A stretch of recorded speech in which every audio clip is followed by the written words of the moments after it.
Welcome to the high school football scoreboard. Just moments away from Harrison and Rye, the biggest rivalry in all of Westchester County.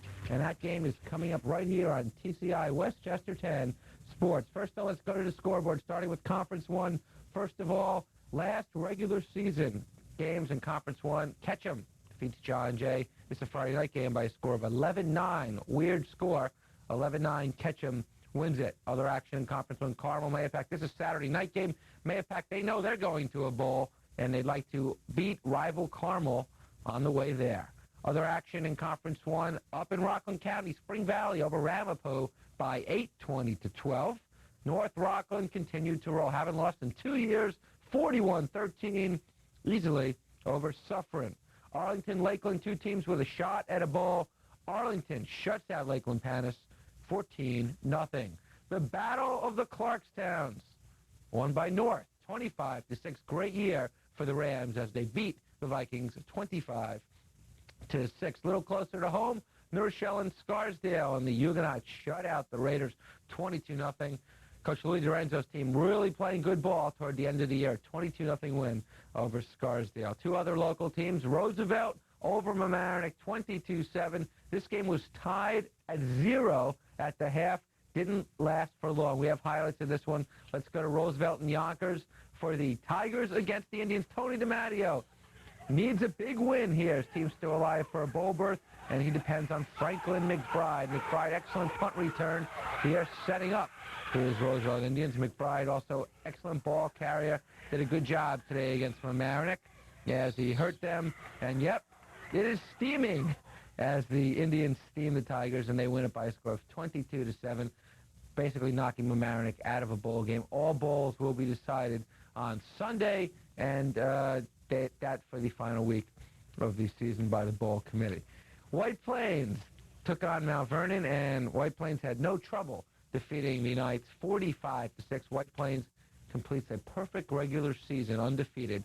Mount Vernon did not win a game. 45-6 the final there. Let's look at some standings now. In Conference 1, starting off with League 1A, White Plains a perfect 7-0 record overall. They, of course, have one less game because they have the Turkey Bowl still against Stepinac. They will go to the Premier Bowl game against North Rockland. Mamaroneck, Roosevelt, New Rochelle all finished over 500. In League B, North Rockland undefeated. They'll match against White Plains next week. Clarkstown North assures himself of a bowl. 7-1, great season there. In League C, Mahopac could go to a bowl as well. Arlington will get the nod over Lakeland Panis if they get another bid from League C. So that's it for Conference 1. We'll come back in a couple of seconds, and we'll have Conference 2 for you on the high school football scoreboard.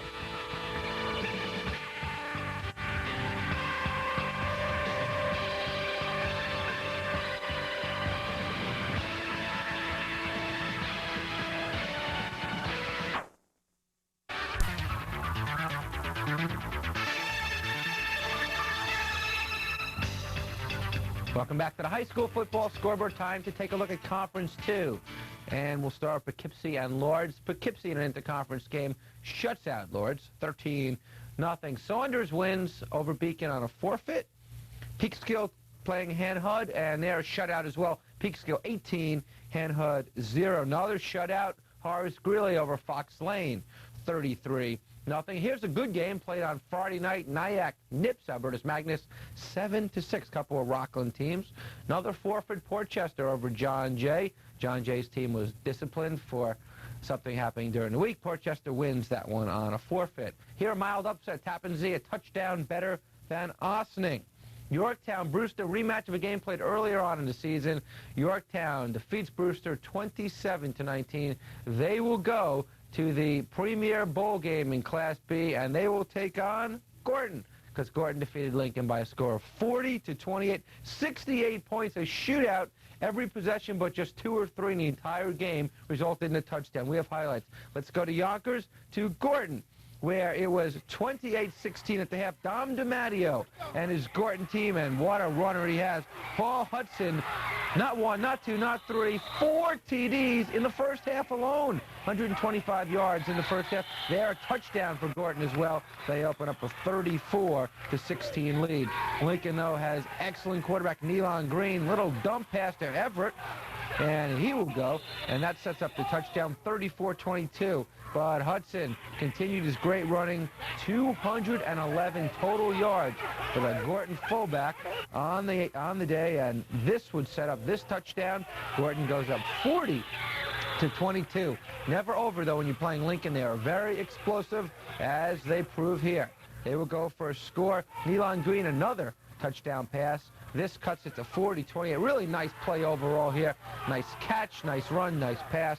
But it's not enough as Gorton hangs on to win it by a score of 40-28. And the star of the game, Hudson, as we mentioned, 211 yards for the Wolves of Gorton and 4 touchdowns. And next week, he'll try his wares against Yorktown in the Class B Premier Bowl. Gorton over Lincoln by 12. Other action in Conference 2, JFK taking on rival Somers, and the Gales of JFK win at 21-13. Looking at the final standings in Conference 2, League A, JFK won this league easily with a record of 7-1, only team at 500 or better.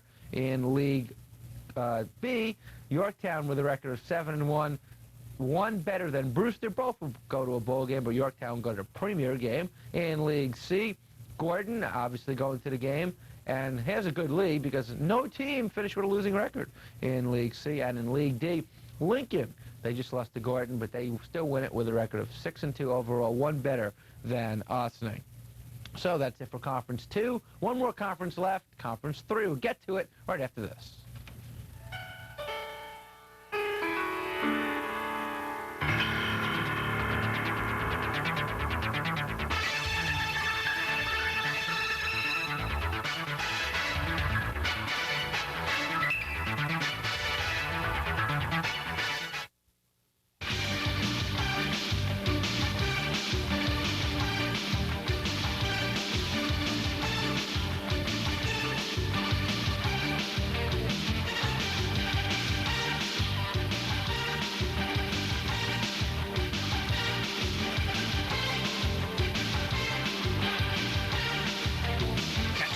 Of postseason play with the Section 1 High School Football Bowl Championships.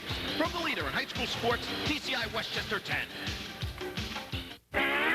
Bugs, Daffy, Pepe. Who created a stellar lineup of stars? What's up, Doc? Go inside the creative world of 3-time Academy Award-winning animator and director Chuck Jones. If you were going to draw bugs, to draw a carrot, hook a rabbit onto it. Featuring legendary voice artist Mel Blanc. You're despicable. You are despicable. Chuck Amok, the movie on Bravo. Build a rabbit. Let's get this picture started.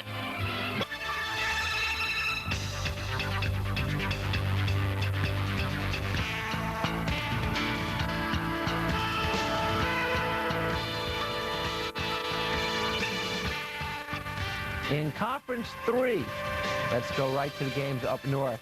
Millbrook and Pine Plains anxiously waiting the score of this one. I'm sure Millbrook wins it 28-6.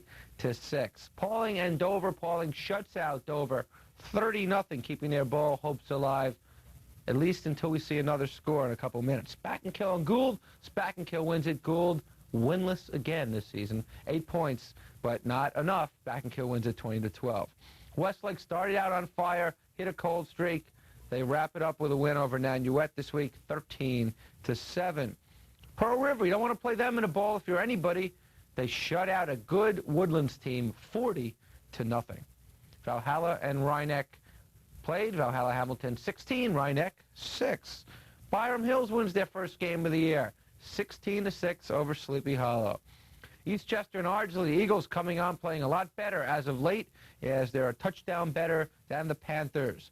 Tuckahoe continues their undefeated season.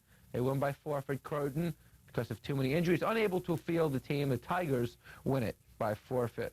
Pelham continues undefeated. They shut out Edgemont 27-0 as they are headed to a bowl game against Rye. Conference 3 continuing as Pleasantville shuts out Dobbs Ferry Hastings 26-0. Pleasantville will be going to a bowl as well. Bronxville Haldane. Bronxville needs to win to clinch a bowl berth in D. They get it 14-0 over Haldane. They will meet Tuckahoe in Class D. And Irvington shuts out Briarcliff 12-0. Not a bad year for the Bulldogs. They may get a bowl invitation as well. So let's look at the standings, starting with League A. The Garnets, who have Harrison coming up They are 6-0. Pearl River 6-1. They'll both be going to a bowl game. Woodlands has a shot as well. But Rye will be playing the premier game against Pelham. Pearl River will be playing in the game probably against Pleasantville. League B, we mentioned Pelham, the only undefeated team in Class C, and Pleasantville going to a bowl as well. Probably Irvington as well, 4-2-1. Tuckahoe, Bronxville, we had that game earlier on TCI Sports. They will meet in a rematch in the Class D championship game, and that's the bowl game next week. And in League D, Pauling finishes 6-1, but they do not get to go to a bowl. Bronxville edges them out because they are a Class D school. But a great season for Pauling, finishing 6-1. A couple other scores to report on. Stepinac ties St. John by a score of 8-8. Stepinac only with one loss on the season, so that final is 8-8. Monsignor Farrell, a touchdown better than the Mount, 14-7. They win it there. And a couple games coming up Sunday, St. Francis Prep and Iona Prep, and that's at Iona, and one other game, Fordham Prep versus Christ the King. So stay tuned. Harrison and Rye coming up. Harrison's won the last 3 years in a row, but Rye is undefeated and favored this year. Should be a good one. Interconference, biggest rivalry in all of Westchester County, and it's coming your way next. Thanks for watching High School Football Scoreboard. We will not have an edition of the High School Football Scoreboard next week since there will be only a handful of games. So check your local listings, see which bowl games we will be telecasting, but you can see them Saturday night at 8, Sunday at 10 a.m., and Tuesday night at 8 p.m. White Plains, North Rockland, Rye, Pelham. We're going to try to get both of those on for you, and barring the site and the time of the games, we'll do that. So thanks for joining us all season long in the High School Football Scoreboard. I'm Eric Lubitz. Enjoy Harrison Rye.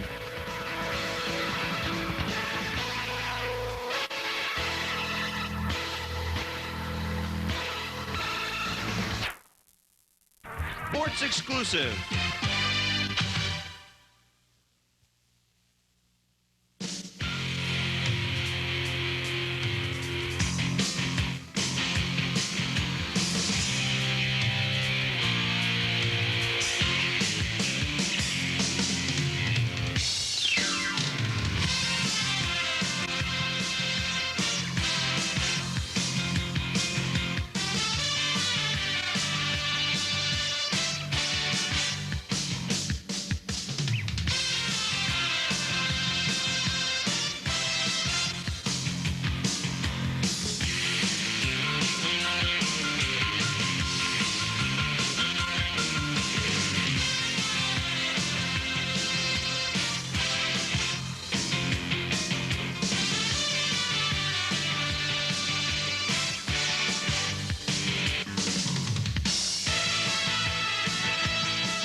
From Nugent Stadium in Rye, New York, it's the Harrison Huskies with a record of 3 wins, 4 defeats, taking on the Rye Garnets with a perfect record of 6-0.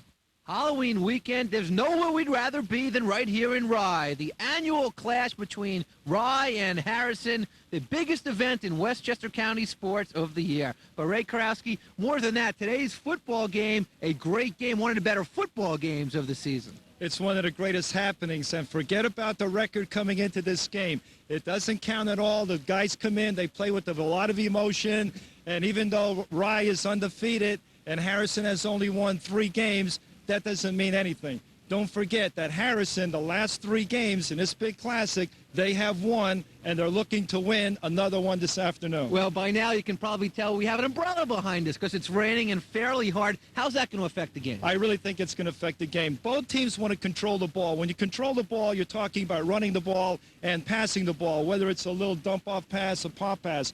But in a game like today, it's going to have to be ground control. It's going to be the running game. And I give the advantage to Rye because they have the linemen, they're experienced, they're bigger. But then again, you look at the other side of Harrison, they have John Steubenvall, and he is really tremendous back. Of Steubenvall, 1,000 yards rushing, clearly the best player on either team. It's going to be very difficult for Rye to stop him. Boy, a great player not only in either team, but also in the county. He's up there with Summers. He's a great talent. He's, like you said, 1,000 yards. No one has stopped him, not even Osning, and a diabolic schedule that they have. He is a premier back.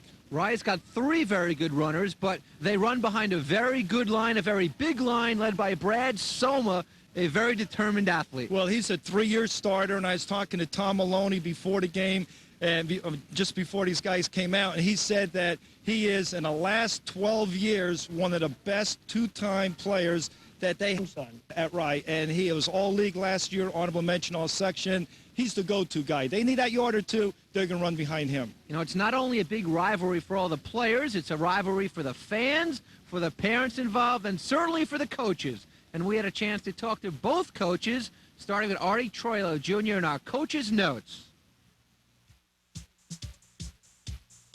Seems like when Rye plays Harrison, one of the teams frequently ends up being undefeated. Does that add to the specter of the game? Well, you know, it certainly poses a problem for us this year. You know, them being undefeated and us having a, you know, on the downside of a 3-4 season. You know, but it's nothing new for us. This is the 4th time in the 8 years I've been here that we've played Rye when they've been undefeated. So we're used to it. Okay, they're going to a bowl game no matter what. They're in the Class C Premier Bowl regardless of outcome. This is like your bowl game. Well, it's their bowl game too. You know, I know it's more important. This game is more important than any bowl game that could be played, you know, for us or for them. You know, that's including a state championship. I mean, this is really an important game for both teams. Having played in the game and having coached in the game several times, what makes this game so big? Well, you know, I think it's tradition. You know, the tradition has made this into a very important game. You know, because of the proximity of the 2 schools and you know, the 2 towns knowing each other, people knowing each other, and you know, there's really a different kind of a kid in each town. So, you know, this has been going on for a long time, and it's been a hot and heavy rivalry, I think, from day one.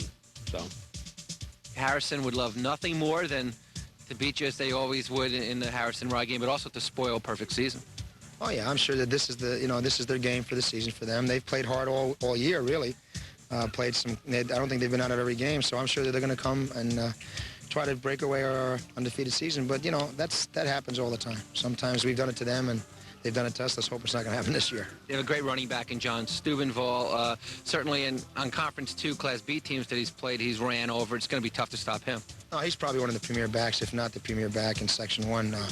I mean, there are a lot of good ones, don't get me wrong, but from what I see in the film, everyone I've talked to is just raves about him. So he's definitely their main cog. He can break it at any time. He's a threat to break a game open. And it seems like every year, the last 3 years, when we've lost, it's because somebody stepped up and whether it's their main feature back or someone else has stepped up and done a real good job. So hopefully we're not going to let that happen this year. It's kind of strange that the following week, you're going to be playing the Class C Premier Bowl game with the chance to win that and represent the section in the States, and yet this might even be a bigger game. Oh, it's a big game for both communities. It's the players are going to represent our community as best they can. I'm sure Harrison's going to do the same thing, and they're going to come and play hard, and I think this is really what it epitomizes high school football and high school sports, really. So, yeah, it's another bowl game for us, and I think if you play good competition, you play with emotion, it's going to be a positive for us. Great.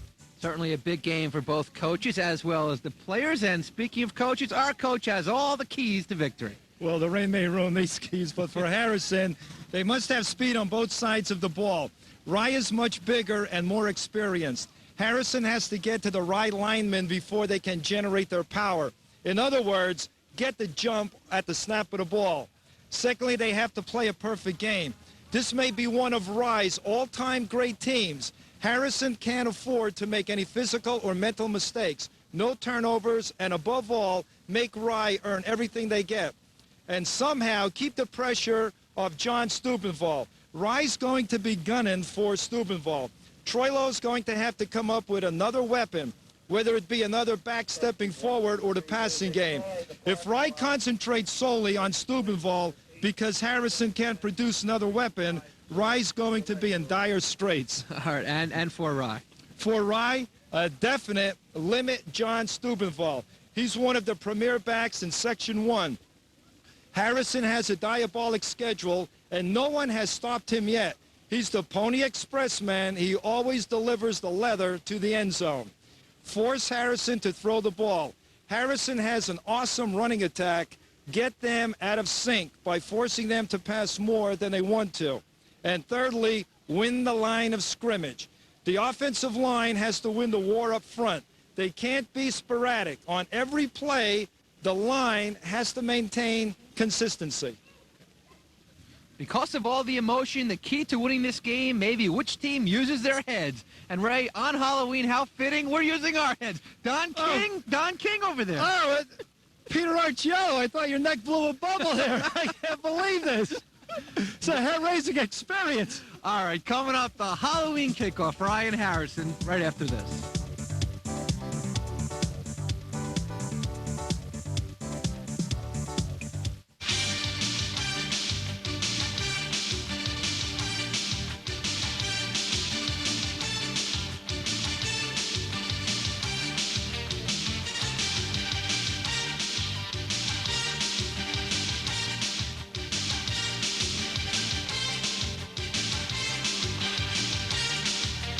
Catch the excitement of postseason play with the Section 1 High School Football Bowl Championships. From the leader in high school sports, TCI Westchester 10.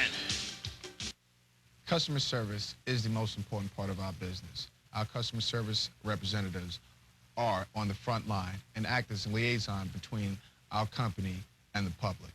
Customer service means answering the bell when they need us. The customer is handled properly, empathizing with the customer. Relate to the customer's problems and answer them as promptly as possible. Most important thing is to walk them, talk to them, let them know. We listen to the customer's problems and try to work them out to the best of our abilities. Nugent Stadium in Rye. Moments away from kickoff, the Garnets in the home black, Harrison in the visiting white and maroon. And it's certainly a good crowd, but the crowd a little bit hampered, at least at the moment, because of the foul weather in this contest. And the captains are meeting at midfield. A lot of a sea of umbrellas, and you got all sorts of colors up there today. And certainly with the sporadic rain, you want to be wearing an umbrella if you're going to be sitting in the crowd for a couple hours. Well, it's raining and it's also raw. It's cold out there, and I'm sure the guys out in the field, they're not going to pay attention to the weather at all, because this is such a big game. It's a traditional game, and you really have to throw the records out. You know, Rye's undefeated, and Harrison right now can ruin Rye's season. That's what they're looking forward to doing. A lot of these players are friends in neighboring communities, and certainly the captain's just shaking hands, as you see right now in the middle of the field. And we're going to go down to midfield for the coin flip. He is the umpire behind the defensive line. Mr. Reynolds, he is the line judge.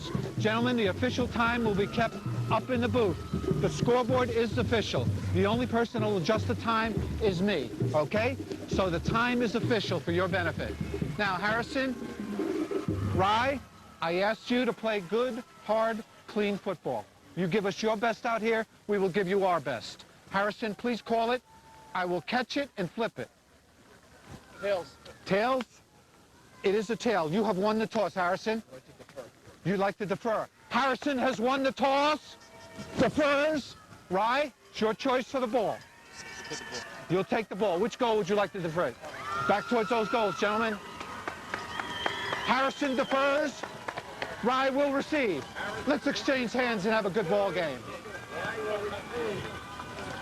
Garnets have the football first as the Huskies defer the officials. You just heard Mike Nicholas, the referee, Thomas Barone, the umpire, John Palacio, the head linesman, and the field judge, Bob Reynolds. So Mike Nicholas's officiating crew here on today's shaky weather contest. Temperatures right around 50 as the skies are cloudy. Forecast is for more rain. Currently it is drizzling. It has rained a little bit harder early on in the morning. And Ray, it's interesting, but the field is certainly wet, but not in bad shape. A beautiful field, Nugent Stadium. Boy, it looks like it's manicured. They did a tremendous job. And also this field is new, and it has a crown in the middle. It's raised, so when it does rain, it just falls off to the sides, and it's really taking the water very well. Harrison has won the last three. Last year was 24-7. That at Harrison last time they played here, 1991, a 6-0 win for Harrison. And Rye's team, just like this year, was undefeated at the time. Well, I'll tell you, this Harrison team, I mean, the schedule that they had, you know, they come off an Ossining game. Ossining is traditionally powerful. But Harrison they work hard. They're well prepared. Art Troilo does a tremendous job. They have not been shamed in any game. They're tough. They're so young, and they're doing a great job. And this is going to be a big test for them here this afternoon against Rye. Big, big tradition. There are the Huskies as we're about to get going for the 62nd annual.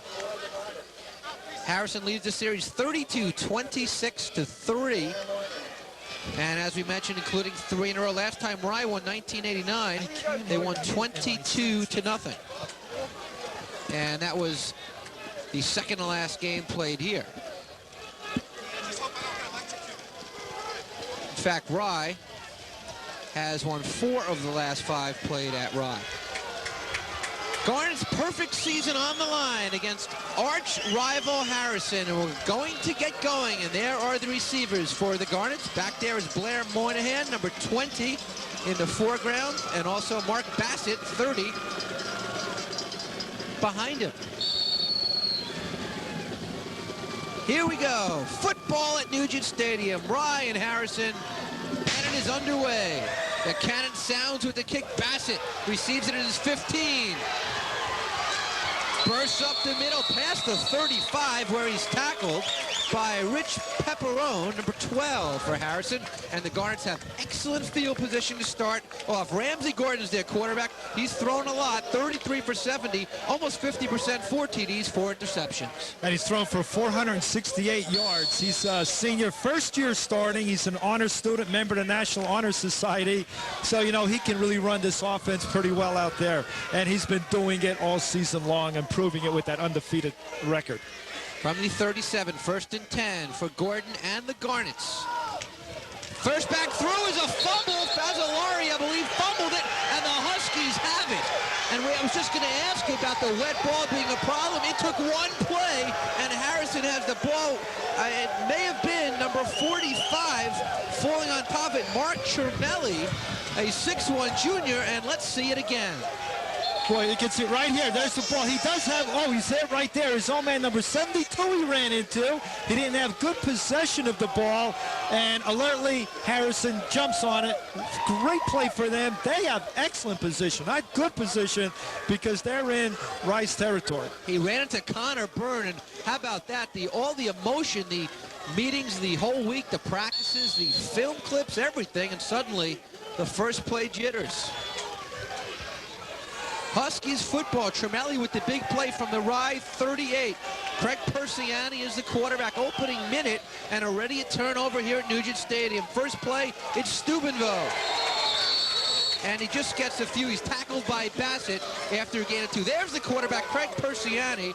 He's a 5'8 senior, Ray. And he's a first-year starter. He's a good athlete. He's an overachiever. Outstanding baseball pitcher, and he also plays basketball. He's only thrown 6. He's only completed 6 passes. There's the offensive backs. We'll get to that. Steubenville, as we mentioned on the pregame, their star. Coviello salvoed the other backs. Barrios Chermelli made the big fumble. The receivers. 2nd down and 9. In motion is Coviello. The option. Nothing doing. Nothing doing. Andy Escobar with the big play. As there, we just mentioned the backs. And it's a 3rd down. The offensive line for the Harrison Huskies, they'll run behind a young line, 4 non-seniors, 3 juniors and a sophomore. Mike Dunning, the best of them, the only senior.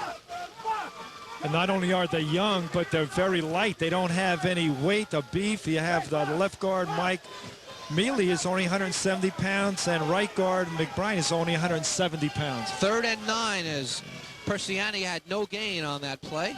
Passing situation, there's another fumble. Rye signals they have the football. Rye has the football.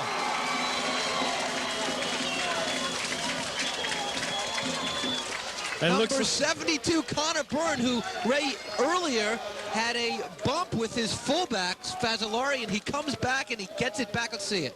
Now, Connor Burns, the captain of the Rye team, defensive tackle. You can see that they're in there. They're scrambling, fighting for that ball.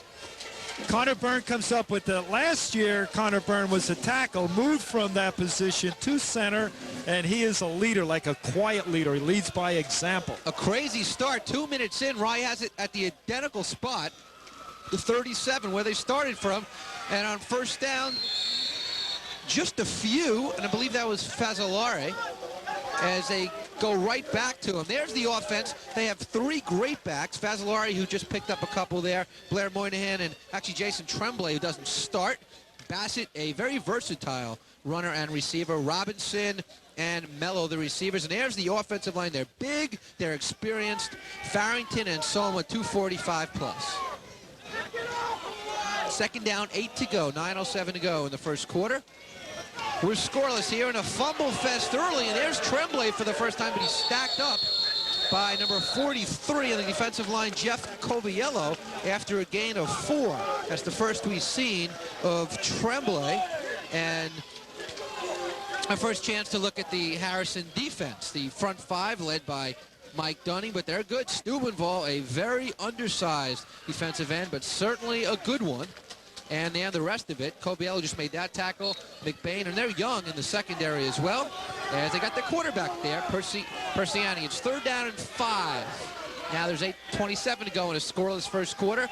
Garnet's first 3rd down conversion attempt. And they'll throw. Gordon can throw over the middle. And it is almost intercepted, broken up by Jeff Coviello, Ray. And the pass was intended for one of the backs out of the backfield. I believe that was Mark Bassett. Nice play by Harrison. Right, Coviello, you really have to play your best ball players. And, you know, it's not like college just playing offense or defense, but here you have to play both ways. You see a lot of time back here. Good pass protection. Line does an excellent job. The ball's thrown just a little too high going up to the highest point. Coviello, they're doing a good job on the coverage. This is our first punt of the day, and Moynihan gets it off. It's a high one, not far, takes a bad bounce for the Garnets, and Phil Robinson, good coverage, downs it at the 36-yard line. So the total net of the punt is just 24 yards, and that, as you mentioned, the first punt of the day. Moynihan does the punting. Very versatile player for the Garnets, and Harrison will have it in a wild beginning. You know, it's very interesting. You see Rye coming out. They play their defense. It's like an even defense, and they do a good job stopping the run. When Harrison's on defense, they have a 5 front. You know, it's a hit reading, a little bit slanting. They also do a good job. 2 different types of defenses. From the 35 on first down. That is number 21, Dave Beitler, just a sophomore, gets a rare carry, and he picks up 3 yards on first down. The defense for the Garnets, they have front 5. We never got to it last time. Solar, Farrington, all seniors, Byrne, Escobar, and Robinson. And then Fazzolari, their leading tackler, and they're very talented, very experienced as well, all the way through the linebackers, all the way through the secondary. So 2 yards for Beitler, 2nd and 8, 7:18 to go. First quarter, Rye, nothing. Harrison, nothing. 3 backs in the backfield. The 3rd one gets it, and that's Steubenvall, and he gets nothing. Boy, the defensive line of Rye is really penetrating. They're really winning so far now, that war on the line of scrimmage. They're coming across, and they're just meeting the backs maybe a foot behind the line of scrimmage and really stymieing the offense of Harrison. And there's Steubenvall, a 1,000-yard rusher, leads the section in touchdowns with 11, but that time, not too much. He's had 2 carries, just 1 yard so far. Boy, he's a 2-year starter. Last year he was all-league. Art Troilo said he's the best back that he's seen at Harrison, and that is really a tremendous compliment. It certainly is. 3rd down and 7, passing situation. Persiani being rushed by Robinson. He completes the pass, but great coverage by Connor Byrne. Connor Byrne gets Jerry Salvo for a loss, and it's a punting situation. Good coverage. Boy, it's really interesting. You know, that was the screen play right up the middle. You can see that the men rushing very hard right there, but Rye smartly has a few guys staying back, reading the play, converging in, and making a good stop. It's not like everyone was coming, just a few. There's a punting situation. Wild formation. Steubenvall gets the punt off. It's a line drive.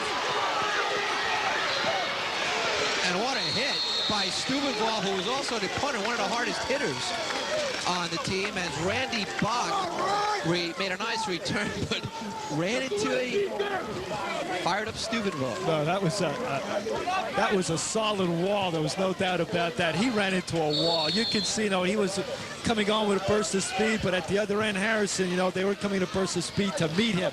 That was a collision right there at midfield. A 24-yard punt, but a nice return by Buck. Rye, great field position in Harrison territory.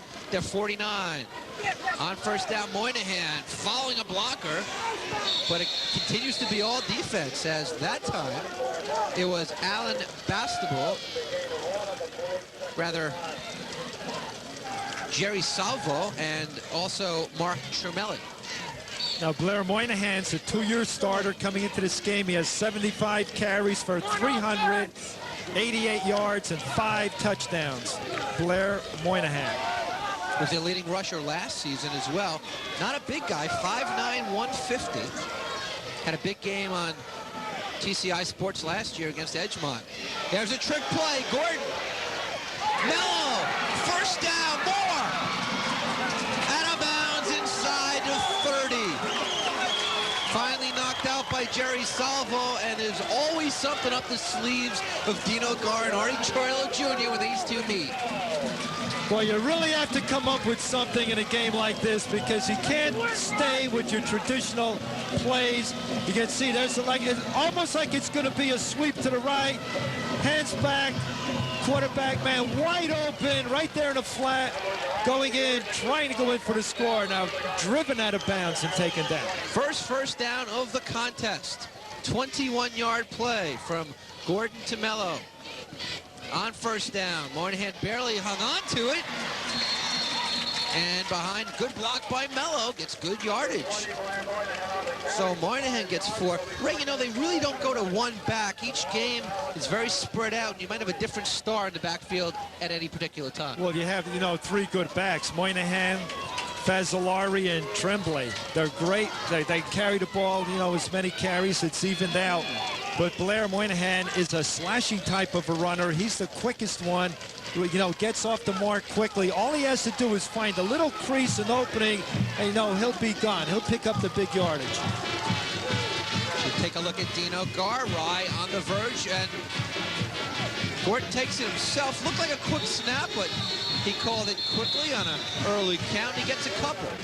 And that time, Dino thinking first down on 2nd and 5, and they got half of it. So they got maybe 2 on the play. And it'll bring a 3rd down, a long 3.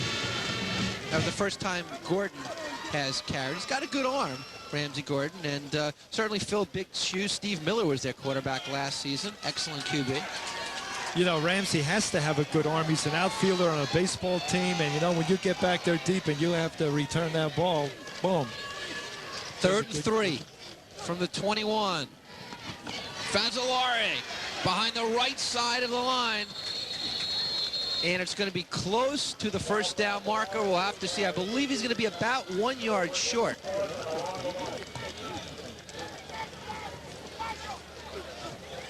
As I'm sure they will go. Sal Fazzolari, the fullback this year. Now we have an official's timeout.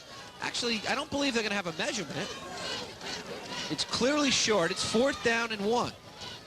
Fazzolari's a tough individual out there in that football uniform. He's also the leading tackler on the team with 60 primary tackles.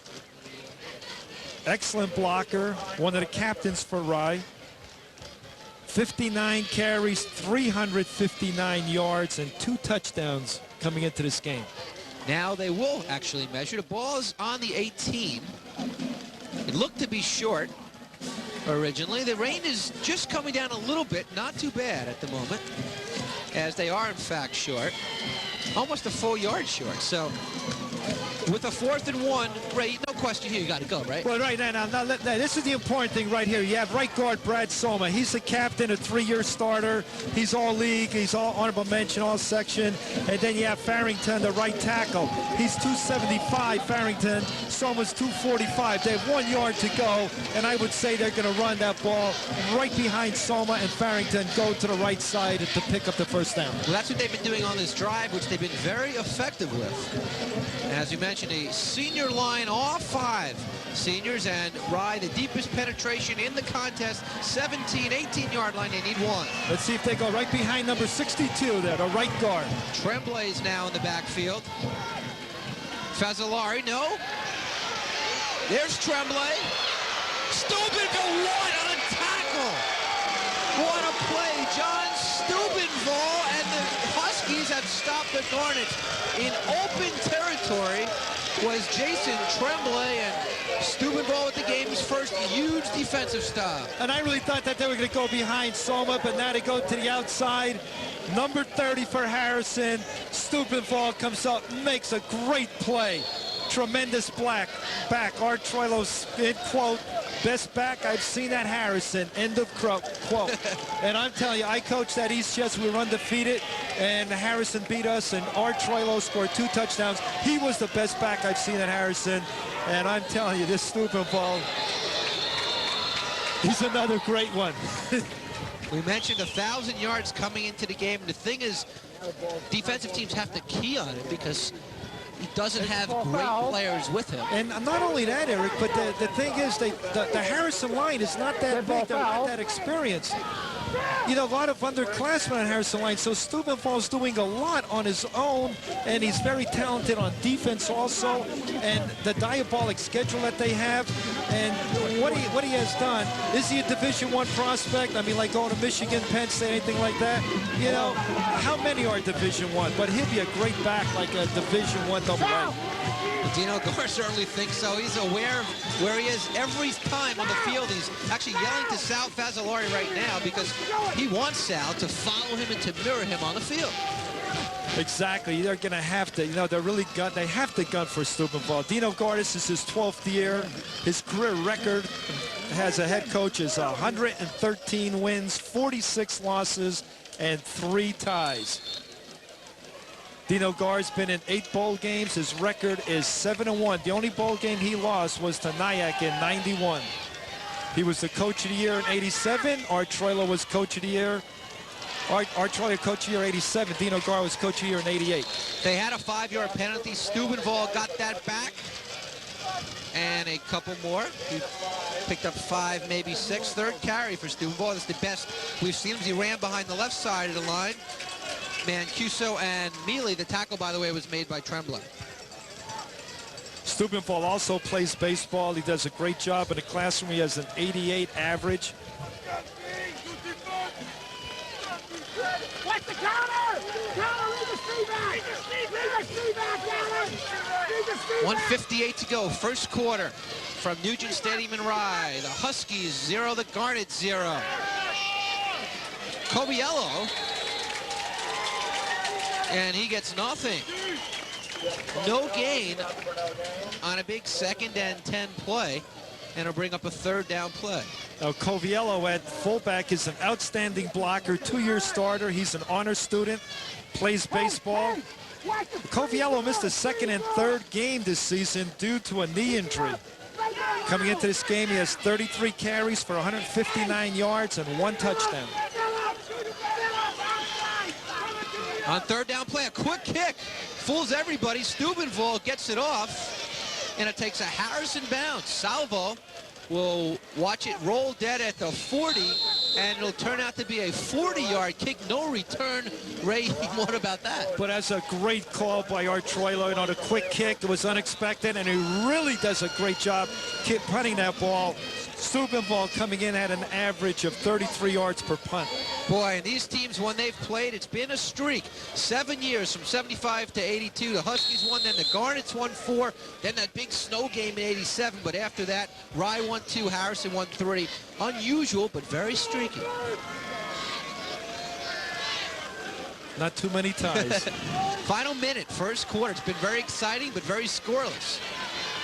Moynihan and the same guys keep doing it on defense. That's Jeff Coviello, junior linebacker, and there'll be no gain for Moynihan. Moynihan has carried 3 times for 4 yards.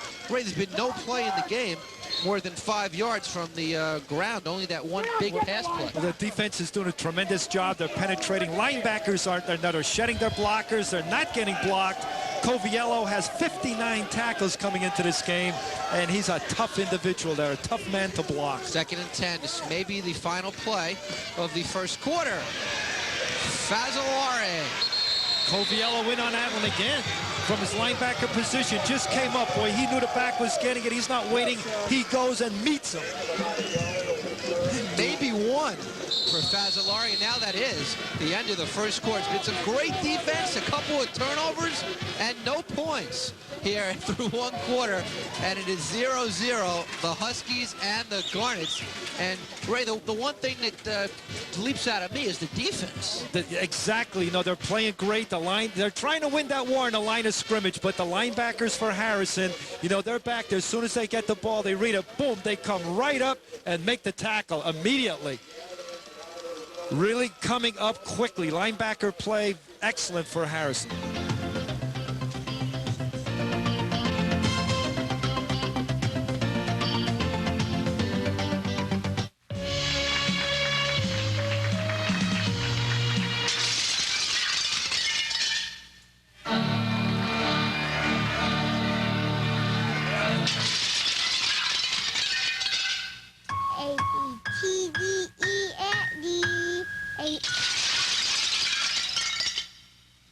Cocaine shatters lives before it shatters yours. Call Cocaine Anonymous.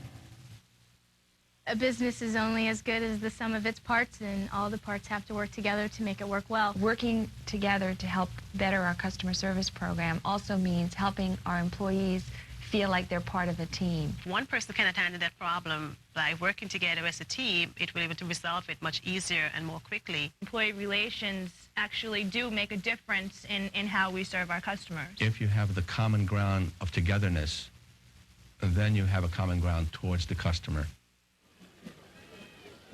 Welcome back to Rye High School. 0-0 after the first quarter, 12 minutes of tough football. Two things win a big football game like this: preparation and smarts. Smarts, which Dino Gar has. Last series for Harrison on offense, 4 plays, he knew all 4 exactly what they were going to do. Comes down to emotion in a big one like this. Eric and Ray, back to you guys. All right, Pete, certainly does. I mean, a game like this with the wet grounds, one big play may prove very vital. That's true, and also coming into a game like this, you know, being well prepared. Both coaches did that, definitely. Both teams, I think, is the key that during the week that they had to work hard. Being prepared and working hard. All right, the second quarter, the Garnets have a 3rd down and 9 from their 41. Harrison just had a 3rd and 10. They did a quick kick, which worked out very well. I don't think the Garnets will try the same. Ramsey Gordon, very good quarterback.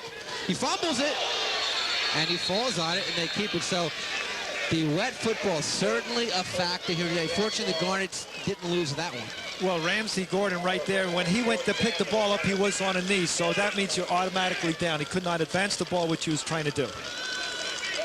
Absolutely. So now it's a 4th down from the Garnets 40. Opening minute, second quarter. Eric Lubitz, Ray Karowski, Peter Archiello. Here at Nugent Stadium, where it's scoreless. The Garnets and the Huskies. Rye will punt. They've punted once for 24 yards. Moynihan is back, as we mentioned, from his 40, and now have flags. Only one penalty in the first quarter, and that was against the Huskies for 5 yards. And this should even things up. Number 78, Peter Jones, moved before the ball was snapped. 5-yard penalty. He's a junior left guard, plays a lot, doesn't start, but comes in for Anthony Maraglino. Very deep Rye team. Boy, also in a game like this, linemen, you have to be disciplined. You really can't jump. You really have to be so disciplined. Wait for the count and then move. Don't get shook or nervous, you know, anything that's done on defense. From the 34, and it is almost blocked.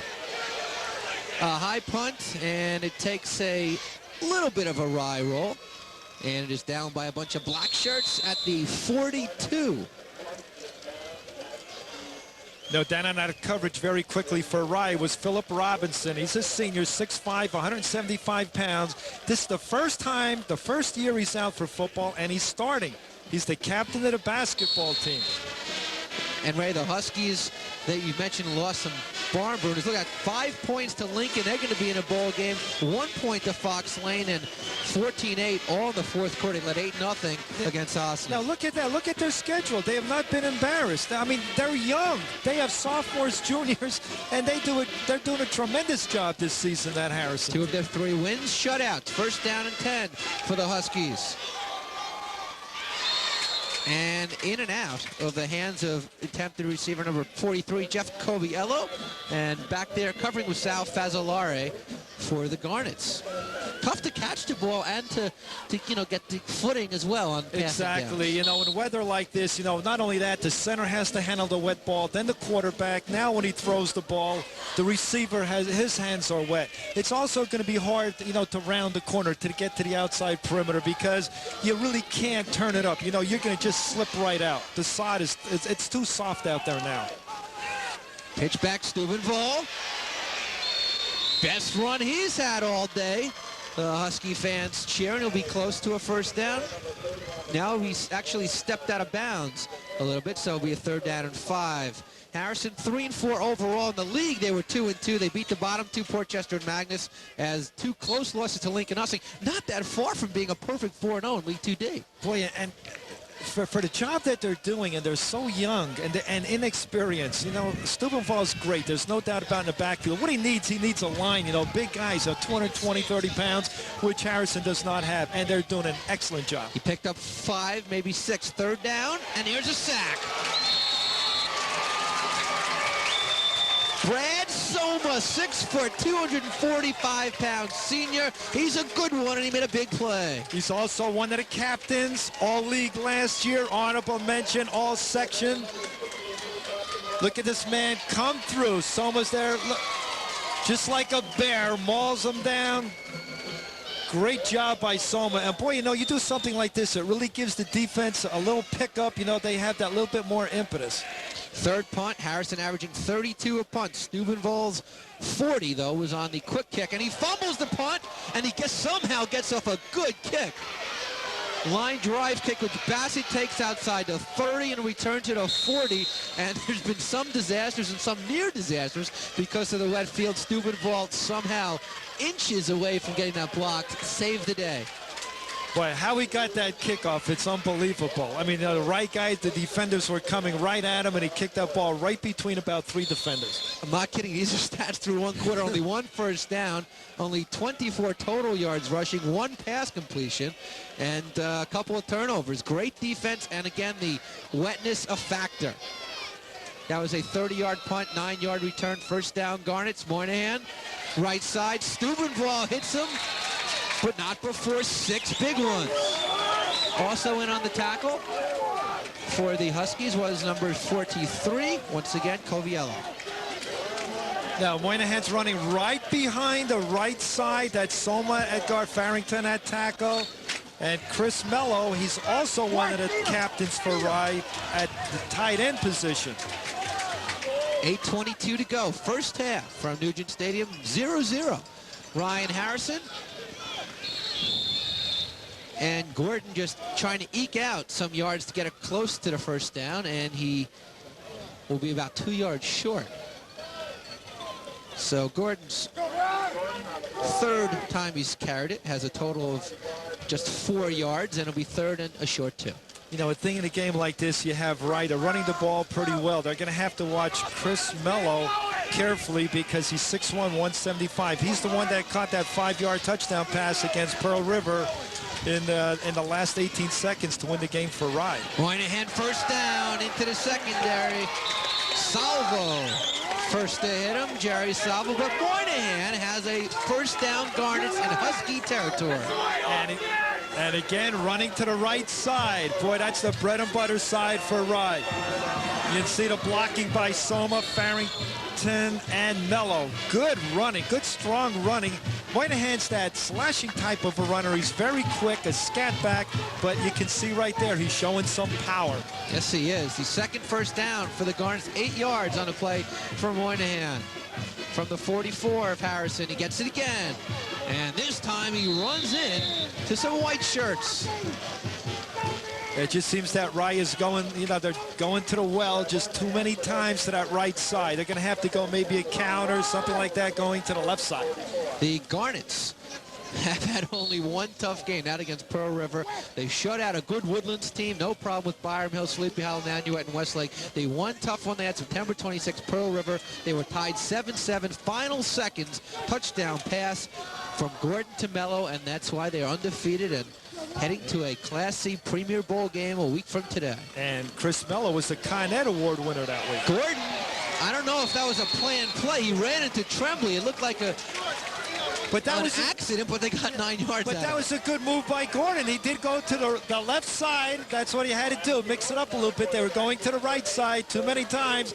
You can see there's the handoff. Boom, he bumps it to the man. Definitely goes to the left side, picks up good yardage. Very athletic play by Gordon. Again, you don't want to fumble. Not only held on to it, got the big yardage. 3rd down and a long one. 6:10 to go. First half. Let's see if they go to right side here. They do. To Tremblay. And I believe he has enough for the first down. Looked like he got right to the marker, but may get a measurement, as the tackle that time was made by a couple of Huskies. Their linebackers, Charles McBain and Jeff Coviello. Jason Tremblay, number 44. He's a junior, 2-year starter. He's the power runner. You know, if they need that little extra yardage, they'll go with him because he has the power coming into this game. He has 84 carries, 586 yards, and 6 touchdowns. He's on a track team, and he throws the discus. Hey, we talked about the 1 touchdown against Pearl River. The other one, Tremblay, a 50-yard touchdown run against the Pearl River Pirates.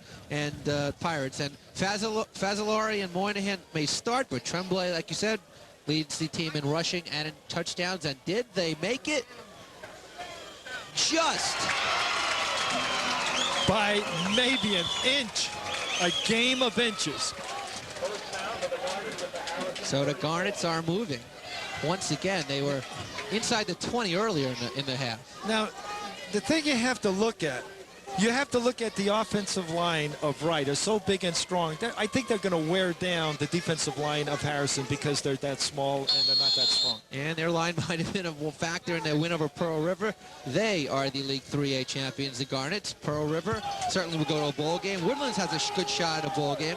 And they're the rest of League 3A. Sleepy Hollow with a couple of ties in the season. 1st and 10, 5:41 and counting.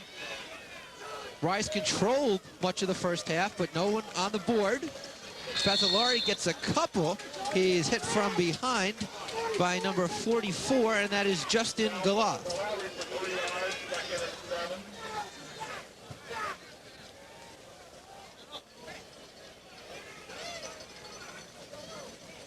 So a couple on the gain for Fazzolari. 8 yards total now for Fazzolari. Moynihan has 17 to lead all rushers in the game. On the other side, Steubenvall with 11. Bassett added a slot back. Fazzolari and Moynihan the backs. Gordon will keep it. Great protection. He goes for the end zone. And it's broken up at the last minute. Intended for a Bassett. And back there to make a big play was Craig Persiani when he's not playing quarterback, saving a touchdown. Persiani did a tremendous job right here.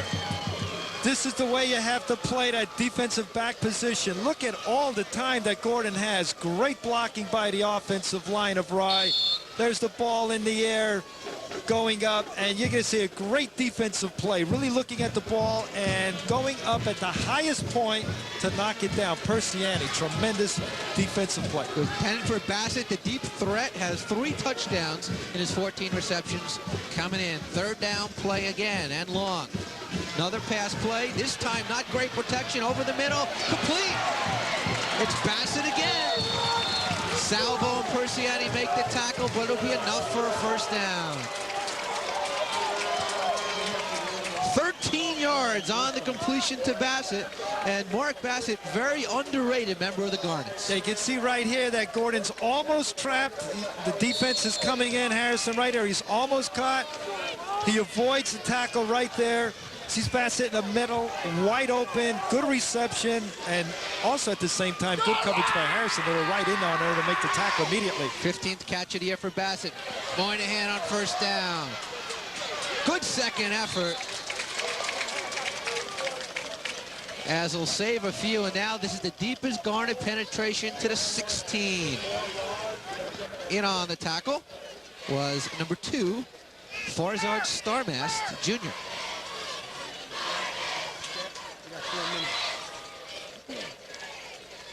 4:07 ready to go, and if it's official, may come up to the 4-minute warning. It's so tough to get into the end zone in a game like this. All right, let's hit the field right now with 4 minutes to go in a 0-0 game. Let's go to Pete Archiello.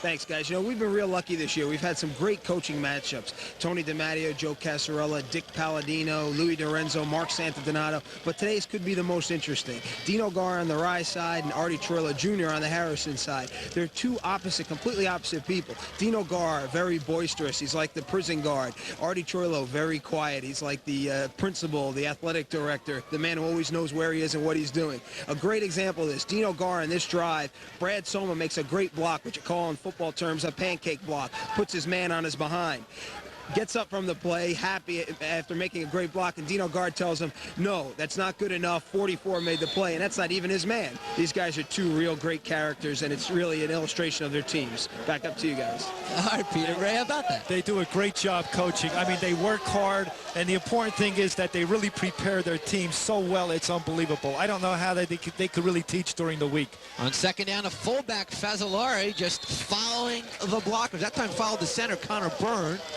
for a couple. And how about Connor Byrne? He was a tackle, had to convert to center. Certainly doing a fine job on both sides of the football. Yeah, I just want to get back to the point that this game is so big that all week long, you know, they have breakfasts and dinners, they have to go somewhere.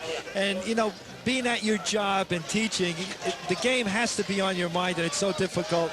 I mean, I call the coaches. I can only get them, like, after 10:30 at night because they're preparing.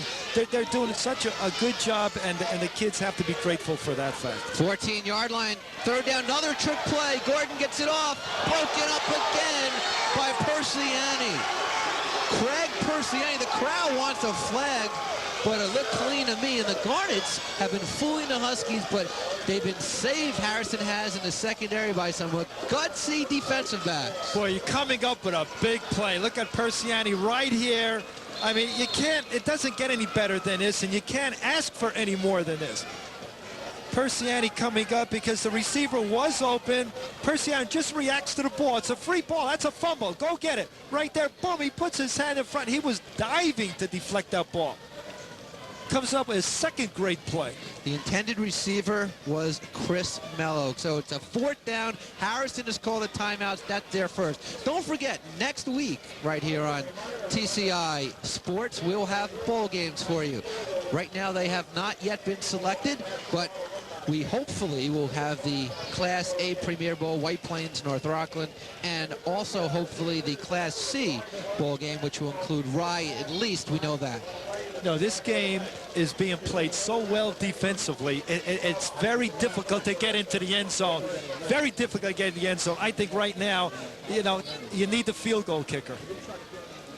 Okay, well, very important. Let's talk about the field goal kicker. Rye has someone who certainly can kick extra points. Alan Bastable has 5 straight extra points, so he can probably kick them. But you know what? You need the ball's wet. You're going to need a good snap, a good hold, and you're going to need the kicker to not slip. So it's a lot of factors which make it tough. Exactly, but the defenses are playing so well. So, you know, as a coach, you have to keep in the back of your mind that, you know, if you don't make it this time, you get down there close again, you may have to go to field goal. Carlos Berrios kicks for Harrison. Here we go, 4th down and 4 from inside the 15. Moynihan tripped up, nice second effort, but I believe will be short, and that is a great play by Dunning.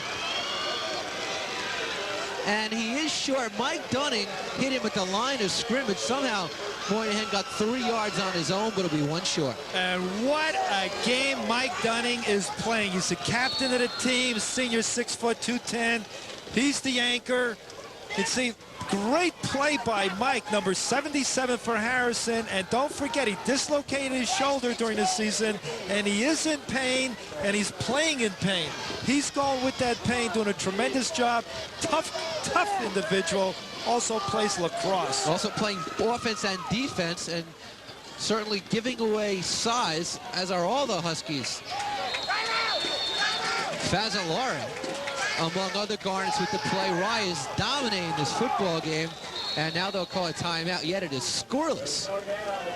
When you see that last defensive play, the Garnets of Rye, man, they're swarming like bees right to that ball. So the Garnets now call a timeout on defense, which is a smart move because what they want to do right now is force Harrison to punt the ball. Maybe something will go wrong. And they also, if not, they want to get the football back.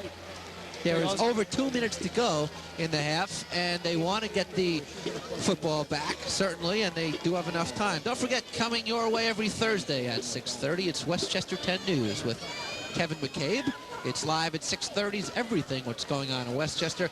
This coming week, be sure to check and get all of the election results. And that's Thursday live at 6:30, only on Westchester 10 News. Ray Steubenvall has just 11 yards. Harrison has just 8 total yards in the first half. And what a tribute to their defense that they're tied. Both defenses, that's what I mentioned before. They're playing so well, they're playing strong and tough, and that's why you might need that field goal kicker. Speaking of Westchester 10 News, there's one of Westchester's 10 reporters, Julie O'Clair, and she's here certainly watching Rye Harrison. A lot of people here watching Rye Harrison. Excellent crowd. Well, some probably stayed away because of the rain. A lot of umbrellas up in the stands. 2:21 to go. Here we go. Steubenvall.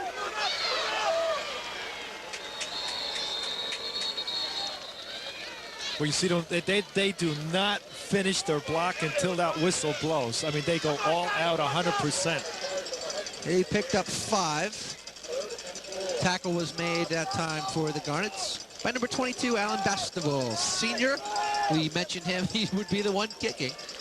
And he made the tackle there. Starts at defensive back, along with Declan Shea, Randy Bach in the secondary.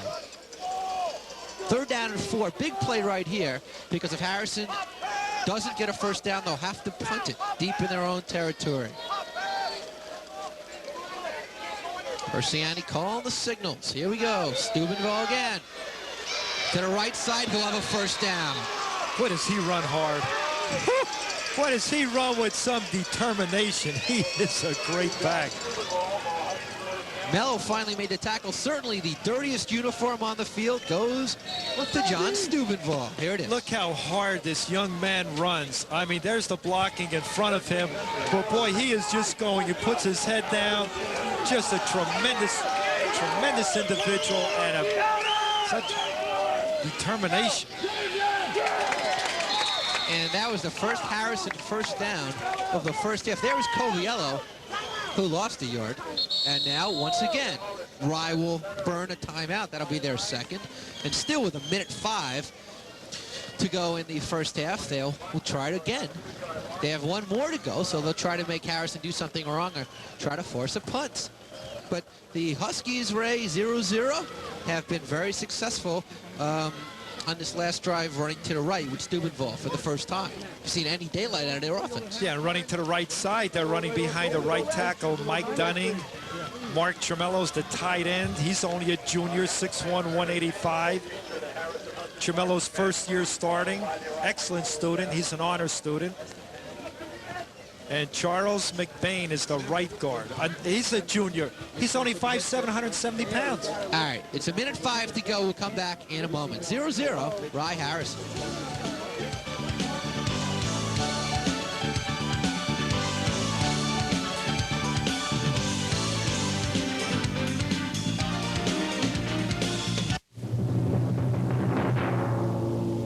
Learn to eat smart.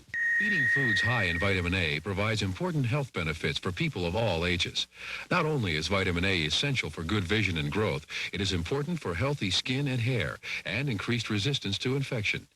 Research has shown that vitamin A may reduce the risk of cancer of the throat and lungs. A variety of dark green and deep yellow fruits and vegetables are good sources of beta-carotene, which your body converts into vitamin A.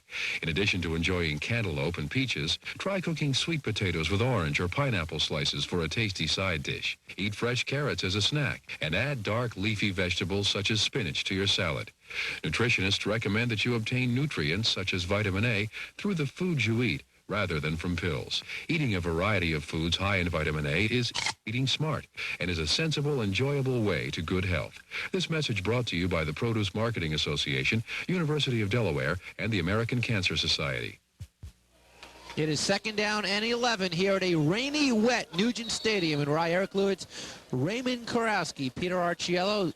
Rye nothing, Harrison nothing.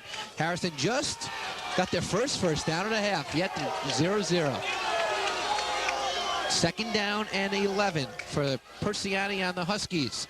Steubenvall breaks off a couple tackles and fights his way back to the line of scrimmage. He'll burst forward for a couple, and Rye will call their final timeout. So the Garnets are out of timeouts. Harrison has a 3rd and long, so even if they run it right here, Dino's guard plan has worked because they will have to punt unless the Huskies get the first down. And see, with Dino Gar's going out, he's going to have to have a one linebacker, just mirror Steubenvall. Stay with him no matter where he goes. And also the defensive ends have to really crash down so that he doesn't break to the outside because he does have speed. He's a 4.6 and a 40-yard dash. Last year, Rye just 4-4, had a lot of injuries, and that's a bad season for Rye because, as you mentioned earlier, Gar 113, 46, and 3. And last year, they lost the 4 games, and they've already taken care of some of those opponents this year. Pearl River beat them 45-6 last year. They went back and revenged that. Nanuet beat them. They went back and revenged that. Edgemont beat them. They won't get a chance to avenge that because they do not play them this season. But Harrison was the other one they want to avenge. And he's got 30 years of Harrison with the bragging rights around here. So this is a big one. Boy, that's tough. You lose this game and you have to live with that for the whole year. That's a long year. How about this scenario? They could lose this game, win the Class C ball game, go on to the regionals in the states, win the states, and still lose this game. Yeah, this game is very big. It's like a bowl game, and this is almost as big as the states. Going to the states or being in the states. This Rye-Harrison game has so much importance. Steubenvall just with a couple, and he'll be well short of the first down, and he will stay in because he does the punting. The Garnets cannot stop it. It's 34 seconds unofficially and counting down. Maybe the Huskies will take the 5 yards here. Can't stop the clock, though. It's probably going to run out. Steubenvall has punted 3 times, once for 24, once for 30, once for 40. And coming into this game, his punt average is 33 yards, and he punted 15 times. So now he's up to 18, and he's averaging right around that again.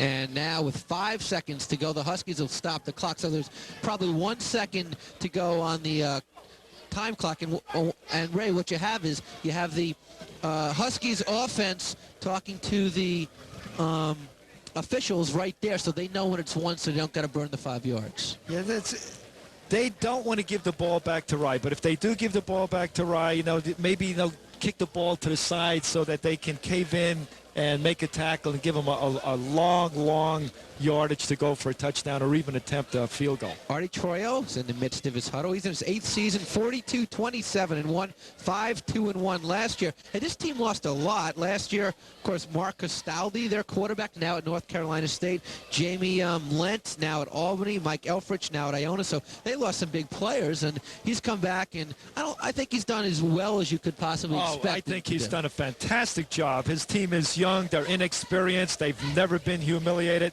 He's well prepared. He coaches like he plays hard, and he prepares his team. And he had an undefeated season in '87. Troilo was in 2 bowl games. His record's 1-1. We see Dino Gar here on the opposite side. 5 seconds to go. They do not even have to punt it. And now Harrison will call another timeout. So that is strange. With 5 seconds to go, they probably saw something in the formation or whatever. Didn't want to make a mistake, so the Huskies will call a timeout. Now, Ray, I believe that's a penalty. I'm not sure if you're allowed to call 2 consecutive timeouts. Being on the same team, we'll see if they do get assessed the 5-yard penalty or not. It probably is not going to matter. There's only 5 seconds to go. All they really have to do is run around for a couple seconds and wait till it runs out, and that'll be it for the half. But, of course, Artie Troilo does not want to have anything go wrong at this point. Well, that's true. And if you really want to run the clock out, what you can do is snap it to the quarterback. He can run back and run to his right and left and chew up the clock, and by that time, he'll be killed. Right. Right, but like I said, with a 0-0 game, just want to make sure they had the timeout. They don't want anything going wrong here, and Exactly. And this is what you call, being well prepared and telling your guys exactly what to do in this situation and make sure that there is no mental error. Zooming out of Sean McGuigan, 5'9", 190-pound senior for the Garnets, and a bunch of his teammates looking on. What do they think of the first half? They've only been in one real close game all season, Pearl River. Harrison's been in them every week. But I still say that the Rye team is much bigger and stronger. So going into the second half, I'd say like the fourth quarter, I think they're going to wear down the line, the offensive and defensive line of Harrison. That's where Rye has the edge. Let's see if Steubenville actually punts it.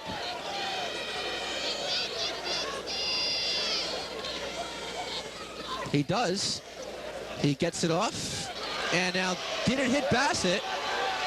Bassett gets it at the 31, but that will be the final play of the half. So, surprising Steubenville punted it, though it worked out okay.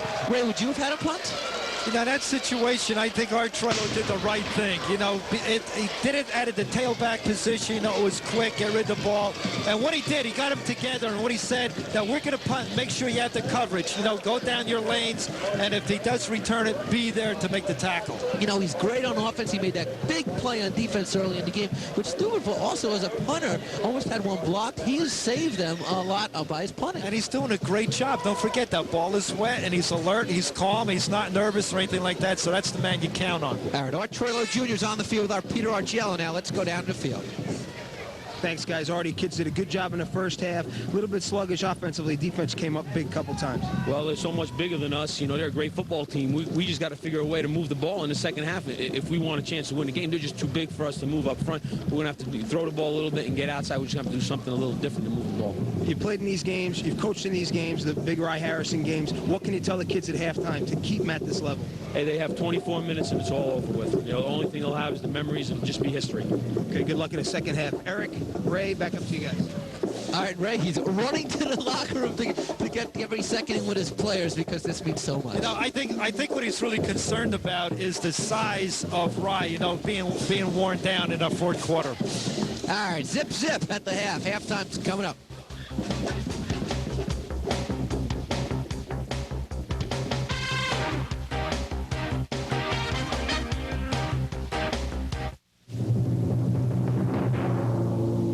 Learn to eat smart. Eating foods high in vitamin A provides important health benefits for people of all ages. Not only is vitamin A essential for good vision and growth, it is important for healthy skin and hair and increased resistance to infection. Research has shown that vitamin A may reduce the risk of cancer of the throat and lungs. A variety of dark green and deep yellow fruits and vegetables are good sources of beta-carotene, which your body converts into vitamin A. In addition to enjoying cantaloupe and peaches, try cooking sweet potatoes with orange or pineapple slices for a tasty side dish. Eat fresh carrots as a snack, and add dark leafy vegetables such as spinach to your salad. Nutritionists recommend that you obtain nutrients such as vitamin A through the foods you eat, rather than from pills. Eating a variety of foods high in vitamin A is eating smart and is a sensible, enjoyable way to good health. This message brought to you by the Produce Marketing Association, University of Delaware, and the American Cancer Society. Welcome back to Rye High School. Special guest right before the halftime stats, Janine Pirro running for district attorney in Westchester. What are you doing out on a crazy day like this? Are you kidding? Every politician in the county is out today. It doesn't matter what the weather is. We're all out. We're all meeting people. We're going to talk about loyalty a little bit. You live in Harrison, a Rye address. Right. Who do you root for? I'm rooting for the best team here today. I'm rooting for a good game. I'm rooting to make sure that no one gets hurt and that at the end of this we all recognize that it's a game and that's what it's all about. If just our coaches were as political as you are. One more question, real quickly. Tuesday's the big election. Yes. Do you expect as tough a battle Tuesday as you've seen in the first half here? Well, I'll tell you, it's always a battle. The only poll that counts is the one that's taken on Election Day. So the battle continues until Tuesday morning. Okay, good luck Tuesday. I appreciate it. Thank you. Eric and Ray, back up to you guys. Thanks, Peter. And the battle on this field continues for at least another hour or so. It's 0-0 so far. Stats through one half of play. First downs Well, not too many. 1 for the Huskies, 4 for the Garnets. Yards rushing, 23 for Moynihan, 28 for Steubenvall for the Huskies. The Garnets have completed 2 passes for 5, so 2 for 5 for Gordon, as Persiani is actually 1 for 2 for no yards for Harrison. Each team fumbled early in the first quarter. Let's look at the standings throughout Section 1, which we do throughout the half. League 1A, White Plains has won that, and they are headed to the Class A Premier Bowl against North Rockham, Mamaroneck, Roosevelt, New Rochelle, Scarsdale also having decent years. In League 3A, Rye, as we mentioned, already showed you these, Pearl River and Woodlands, they meet on the final week of the season, both looking to go to a bowl as well. In League 3B, this season there, it has been all Pelham as they defeated Pleasantville last week, as you saw on TCI Sports. In League 3C, all Tuckahoe. 2 of their wins, though, forfeits. I'm sure they would have rather played those games, but they are still on the mission to win the Class D New York State Championship, and they've been awesome this season. And how about Bronxville, 5-1, coming on like gangbusters. Ray, not a lot of highlights, no scoring summary for the first half, but there was one play which we thought could have been a touchdown if not for a great defensive play by the Harrison defensive back. Here it is. What happened? Ramsey Gordon, the QB. Here's Gordon going back. He has good pass protection. Throwing the ball, he has his receiver wide open, and coming out of nowhere is Persiano, number 7 for Harrison, going up the highest point. Boom! Right there, he knocks the ball away on a tremendous play and saving a touchdown for Rye. That's right, and not only that, Harrison also had one other big play. Steubenvall stopped the Garnets on a 4th down and 1 in the first quarter. All right, it's 0-0. That says it all. The defense is starring in this one. Second half kickoff upcoming.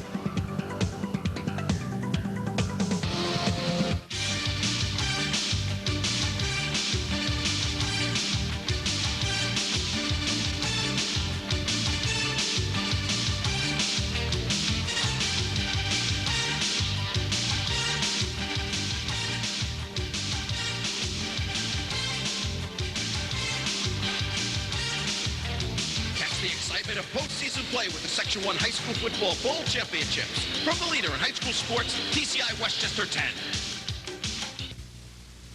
We're being equipped with tools for the industry that will help us maintain our new fiber optic system.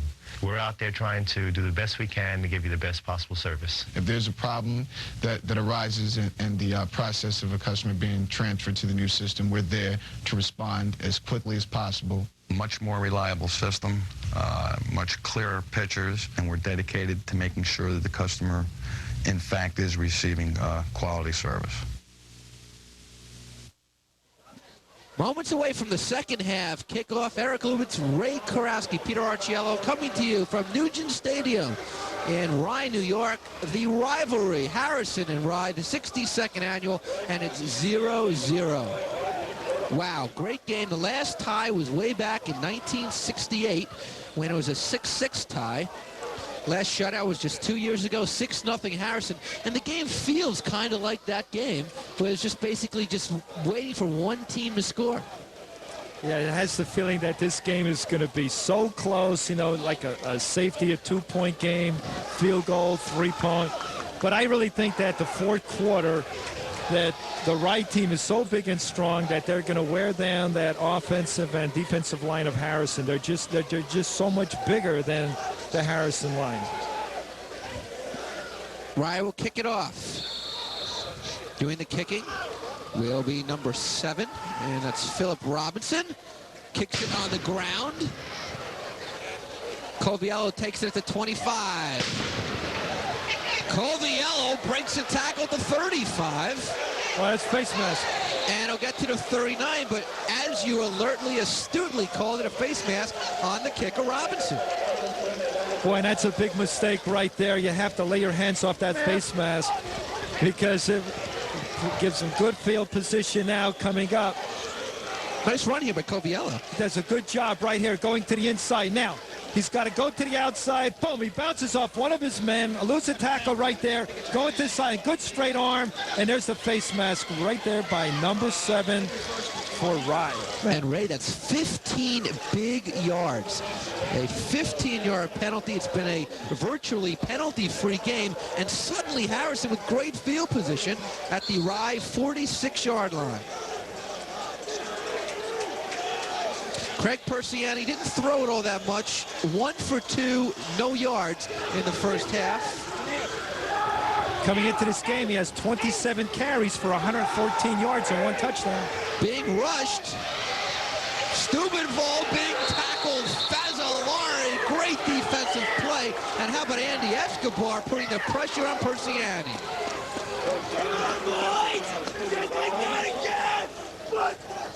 Well, you can see Steubenvall is being mirrored right here.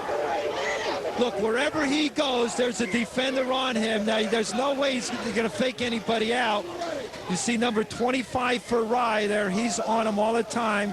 That's Fazzolari. He's the rover back.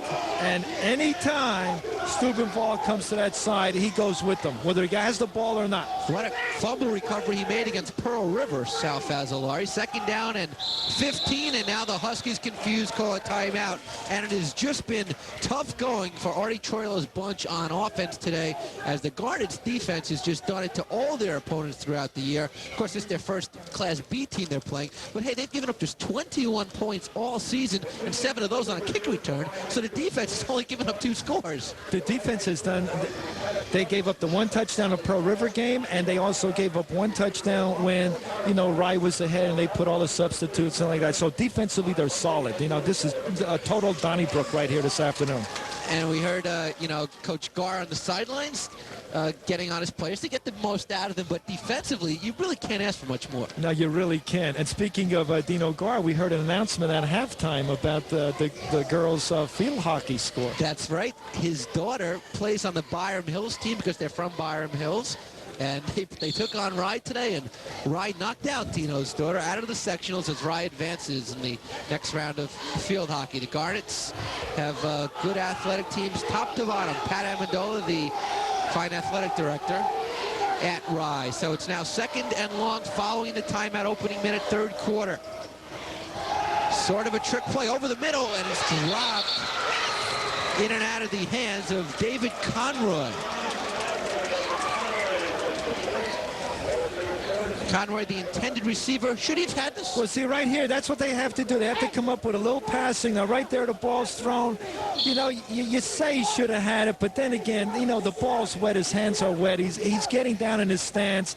Totally wet, but you want him to catch it. No doubt about it. It was there. 3 black shirts right near him. Declan Shea, Sal Fazzolari among them. 3rd and long. 3rd and 15 passing situation. And they'll run and get nothing. Steubenvall. The Huskies thought they might have been able to fake him, but they didn't fake anyone. It's Brad Soma with the big tackle. No gain. Steubenvall. The Garnets fired up on D. They really are, and the man to start him off is Brad Soma. What a leader he is out there. You know, he leads by his performance. You know, he doesn't do a lot of yelling, but he is motivated. And talking to Tom Maloney before the game, he said he's one of the best offensive defensive linemen Rye's ever had. Steubenvall's 5th punt averaged 34 in the first half, and has a great kick, a great roll, and it's downed all the way at the 5-yard line. And you know who downed it? That was Mike Dunning, the big guy, 210, one of the biggest, heaviest players on the team. He ran all the way down there, and that's pure desire. And that's hustle. I mean, he's the anchor of the team. And boy, you know, going down, he's one of the captains. You know, everyone is going all out in this game. There's no doubt about it. You know, he dislocated his shoulder, and he is in pain for this game. That was a 47-yard kick with no return, as Steubenvall is doing everything he can to get the Huskies a win. Now, down here, Rye cannot make any kind of a mistake. I know the ball's slippery and wet, but you can't fumble it. 5-yard line, 1st down Garnets. Gordon calls the signals to hand off to the right side, and not much happening. And Rice going to that right side. You know, you go to your, you know, the golden people, you know, Soma, Farrington, and Chris Mello. Now, Chris Mello has applied to Princeton for early admission, and his brother, J.D. Mello, is on the lacrosse team there. They won the national championship. They beat Syracuse. Second down, 2 yards on the play. Rye still inside the 10. They're at the 7. And again to the right side for just a couple more. They're trying to get out of tough territory there. And the ball carrier that time is Jason Tremblay, who had just 5 yards in the first half. And it'll bring down up a 3rd and 5. Ray, you just talking the other play about Chris's brother, J.D. Well, when Chris was in 8th grade, his brother was a senior here. And that was the last time that Rye won the Rye-Harrison game here. And his brother, J.D., not only jumped in the lake, as just tradition for the winning team here, but he threw Chris in with him as well, even though he's in 8th grade, despite the fact that Chris had a broken collarbone at the time. I guess just to get in there. Chris wants to jump in for real now, after the victory. Now an official's timeout. Dino Gar right here is very concerned. He can't get fancy down here. What you want to do is go with they're in the I formation, so you go with a blast, maybe an isolation play, but keep it on the ground. A blast play would be a good call right here. 3rd and 5, 8:54 to go in the 3rd quarter. It's been a defensive-minded game. And there are the fans, a lot of Harrison fans lining up outside the end zone. They'll stand all game. What's that, the dog pound? The dog pound, they're the Huskies. And they got a lot of orange jackets over there trying to keep them contained. Heavy security. I wonder what the crowd is. We haven't got any information in the press box. The rain certainly has kept a portion of the crowd away, but still a great turnout. Big play right here. Ramsey Gordon, the signals. Option, Tremblay, tackled. Is that Steubenvall? It's Steubenvall. Boy, that was played well. Defensively, you couldn't ask for anything better. Played perfectly well. Another big play by Steubenvall defensively. Steubenvall is coming up big, not only on offense, but on defense right here. Look at the defense. Boy, they cover this well. Man on a quarterback, man on a pitch man. That's Steubenvall. He has the pitch man, comes up, makes a tremendous play. 3rd punt of the day for Rye. Moynihan's punted it twice, averaging 24. From his 7, gets it up high. And it goes out of bounds, and this was the best field position Harrison's had to start all day. Inside the 35 at the 34. It'll go as a 27-yard kick, and I think we've seen that the Huskies certainly have one advantage, and that's in the punting area. They have field position very good. They're in good shape. Let's see if they go with Steubenvall going to the right side with some blast plays, maybe an isolation, but just running that ball to the right and left side. Steubenvall with 28 yards on the ground today. Came in with 1,000. The Garnets have stopped him pretty well. A first down, option. Steubenvall gets a couple, but there are flags in the play that the Garnets are indicating is going to go against the offense. Could be a holding penalty, which would negate Steubenvall's mild gain on first down. In fact, it will be a penalty. It'll be the 2nd penalty against the Huskies, as each team with just 2 in a well-played, clean football game. Well played defensively, and I'm really impressed now with the speed of Rye's defense. They really covered the outside very well, and it's tough to really get around, square your shoulders to the goal line and try to pick up some yardage. But very quick defensively here. Still one, Bob. Mike Nicholas and the crew with the call. And that time Harrison had David Beidler, number 21, lined up on the far side. And apparently he was called. First down and 20. Beidler in motion. Passing situation perhaps. Persiani. Good block, Steubenvall. Long pass. Complete. No, he can't run. He can't run. No, the ball is dead at the 20. A huge play. 25 yards. But there are flags down again. It won't count. Oh, see, this is... Look at this play right here. Good blocking. Good blocking by the offensive line. 77. That's Dunning with a good block, keeping Phillips away. Man's wide open. Look at this, a diving catch. Once he hits the ground, he's down. But, he thinks he's in the pros now. You can get up and run.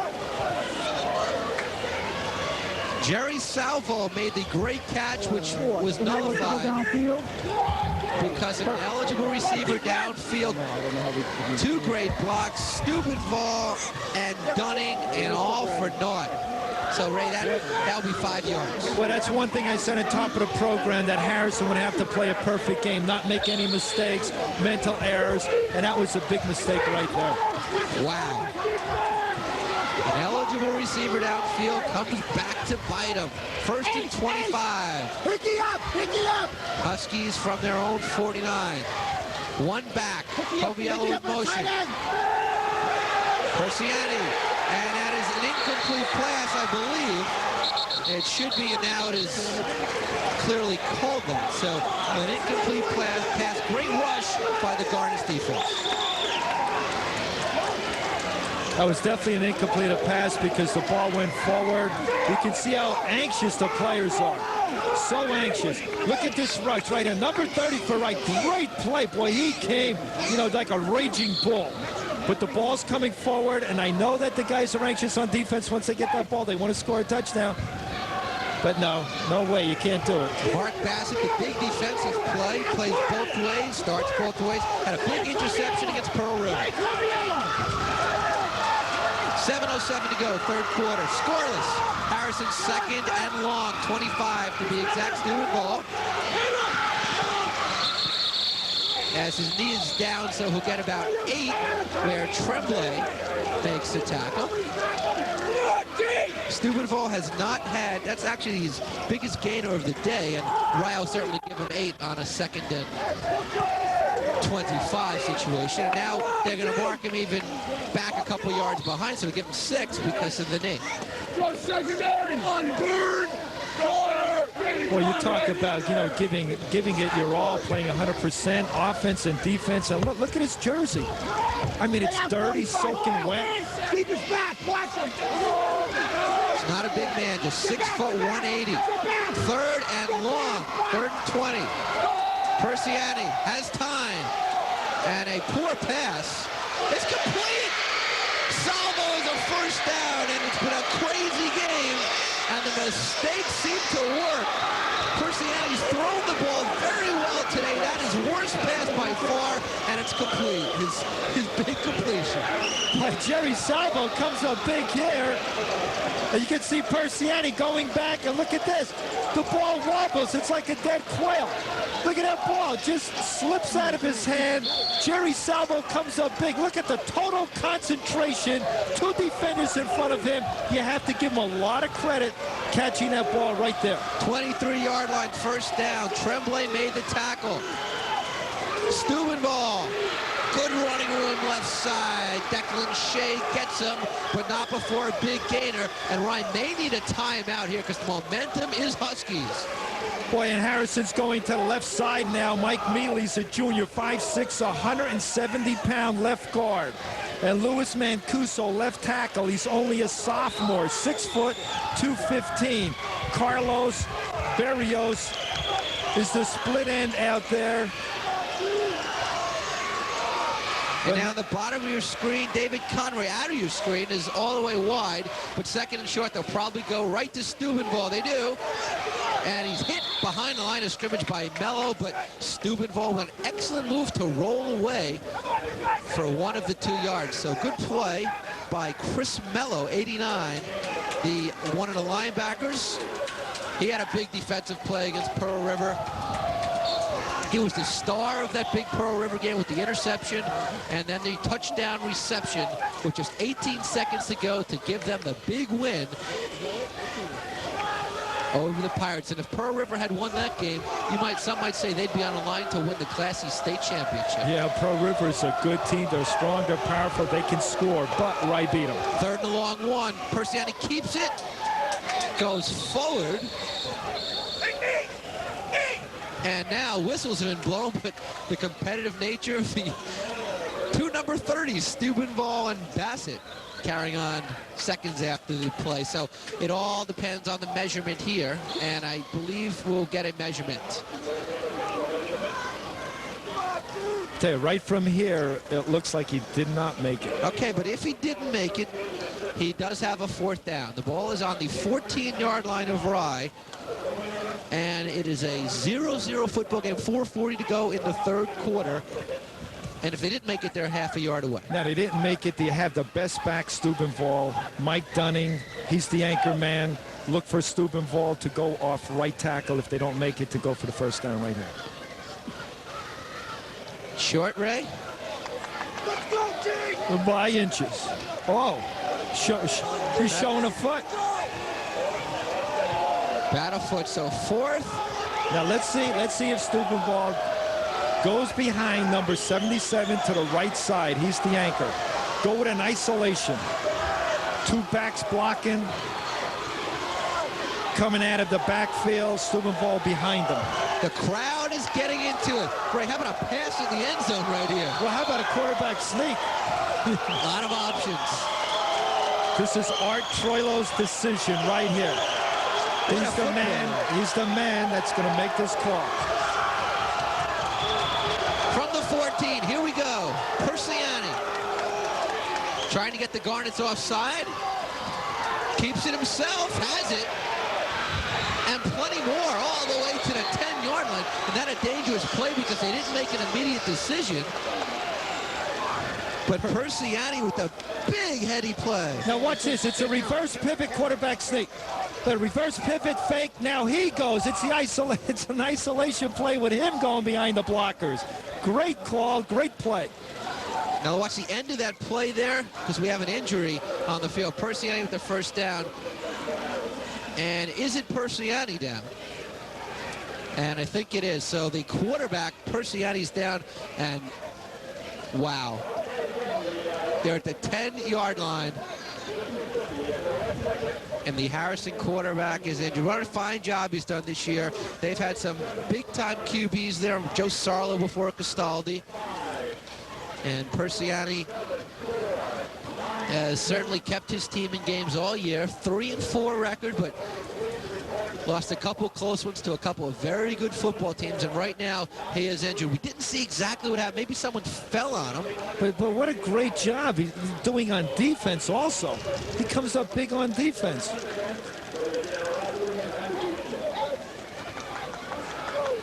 Maybe he got the wind knocked out of him. And I think Art Troilo Jr. right now wants to think of anything else but losing his QB.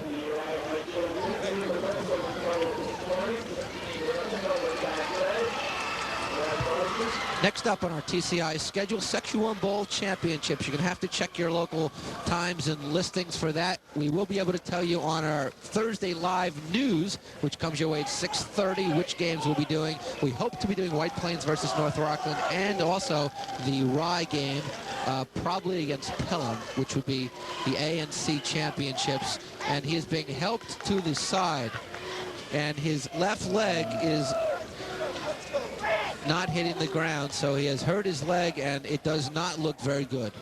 Certainly for this game. It might be a knee, might be his ankle, but he can't even put the leg on the ground. Wow, and they're at the 10-yard line, 1st down. They can get a 1st down. See at the tail end of the play what happened to Persiani. A great call by Troilo Jr. And well executed. There's the reverse pivot to fake. Now he runs behind him. Okay, it's like an isolation play. He's running now. In this situation, he's trying to pick up as much yardage as he can. Even though he's held up, he's still fighting. Look, he's still fighting, and that's where maybe he injured his knee or ankle. Rich Pepperone, the backup quarterback. Number 12 is in, the junior. Think he's nervous? 1st and 10 from the 10, just outside the 10. Steubenvall following blockers. He'll get inside the 10. maybe to the 8. And Ray, put yourself in Rich Pepperone's shoes, the 6 foot, 160-pound junior backup quarterback. Boy, in a big game like this, and you want him to get just used to a couple of plays, not to throw a pass or anything like that yet. You know, just a quick handoff and get him into the flow of the game. Unfortunately, they're not at midfield. They're inside the 10. You need a score, not a flow right here. Well, right here, what I'm saying is just like a handoff. You know, nothing fancy. This is why you practice, even though you don't start. 3:10 to go, third quarter. Second down and 8 to go. Handoff, great defensive play. First time we called Jeremy Farrington's name. Excellent play from the big 275-pound defensive tackle. Beitler on the carry, and he will lose one. It'll bring third down. One more look at Farrington. Farrington's a 2-year starter, experienced. Boy, tell me, these guys are not hungry for a ride. And all sorts of confusion now for Harrison. They're going to probably have to call a timeout. They're going to have to call a timeout. And they do. So all sorts of confusion, as you might imagine, because of the quarterback situation. It's the second timeout for the Huskies in the quarter. Now, it's tough to see what's actually happening with Persiani on the bench, if there's a chance he can get back or not. That we don't know. Perhaps Peter Arciello will be able to fill us in with that as soon as possible, Ray. But now you're Harrison, and you can't really take too many chances. Exactly. What do you do? It's a tough situation as a coach. You have Persiani, you know, you're working with him. He's your leader. He's your quarterback. And, boy, to lose a man like that, especially in a game like this, in a third quarter going in, you know, 0-0, you know, it is going to cause a lot of confusion, you know, because with Persiani in there during the week, he was the one that always had, you know, the timing, the rhythm with all the other back. This is going to mess everything up, and it's really a shame that he had to be injured. Pepperone is back in there. Dave Beitler is in as well, 21. It is a third down from just inside the 10. They can get a first down inside the 1. So it's not third and goal technically. 2:29 to go, third quarter. Big play coming up. 3 backs in the backfield. Pepperone to throw over the middle, and a timing pattern, and it was off, intended for J.D. Summer, a junior receiver, and now the kicking team will come on. Boy, this is, I said this even before the half, very important to have a field goal kicker. It's very difficult to get that ball into the end zone, and you might have to score by going with the foot and getting the ball between the sticks. And Persiani certainly is horizontal at the moment, leg being worked on by the trainers. It is a fourth down here. It'll be a 27-yard field goal. The field goal kicker is number 80, Carlos Berrios. Hasn't kicked one all year. Troilo says he can.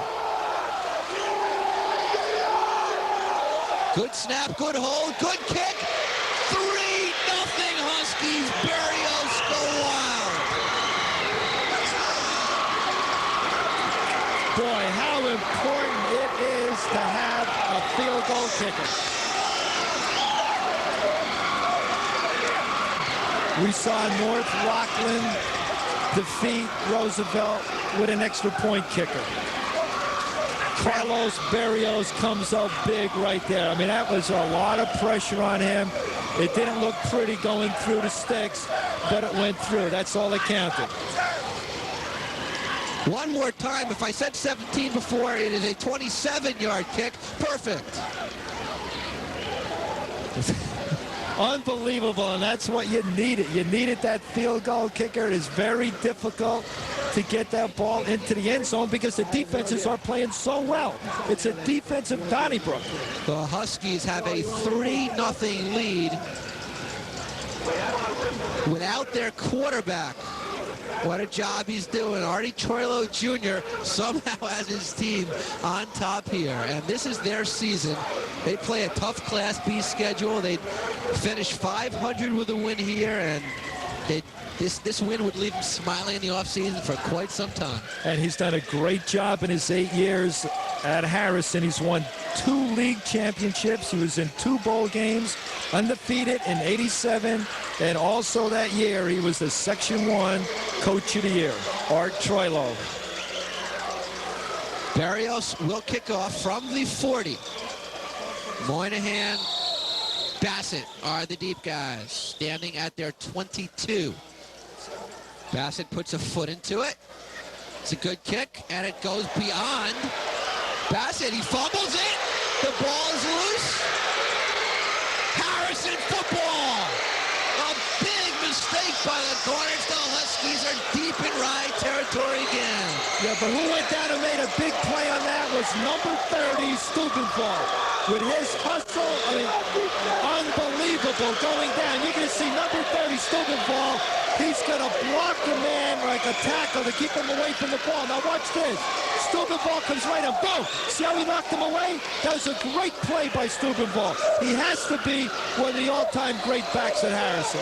I believe Pete Archiello is on the field right now. Pete? Two things quickly from the sidelines. Craig Persiani will not be back. It looks like it's something on the top of his foot. It happened on the tackle, not actually. He wasn't really hit. It was just twisted over as he got tackled. Second thing, Artie Troilo, no hesitation. At the 3rd down timeout, he said, "Carlos, are you ready?" He said, "Yeah," and that's what happened with the field goal. Confidence paid off. Thanks, Peter. And when we went around to get shots of players during the week, he said, "Make sure you get one of Carlos Berrios." I said, "Has he kicked the field goals?" Not yet. First down, Steubenvall, left side. And he's out of bounds. Well, Steubenvall is having a great game. Boy, I tell you, playing with a lot of desire, hustle, determination. He's at the 5-yard line. He picked up 9. It'll be 2nd down and 2. Don't be surprised to see him get the ball now on every play. Getting the job done. Persiani will not return, as Pete said. Rich Pepperone is in there, QB. Steubenvall, left side, head down. And remember, he only needed 2 for a first down. And he's just a little bit short.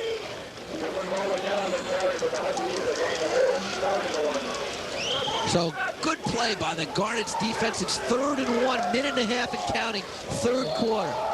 What's really surprising that Harrison is going to that left side. You have Mike Mealy's a junior, and Mancuso's a sophomore at left tackle, 6 foot 215. Underclassmen doing a job blocking. Ball's at the 4, inside the 4. Rich Pepperone calling signals. They adjust in the backfield. Watch Steubenvall. He's the rear back. He gets the ball. He gets nothing. Great play by the Garnets, and they snuffed him out that time. They knew it was coming. About 4 players could have got credit for that tackle. Andy Escobar, one of the Garnets who hit him. Connor Byrne as well, and now it's a 4th down. And will we see Mr. Berrios again?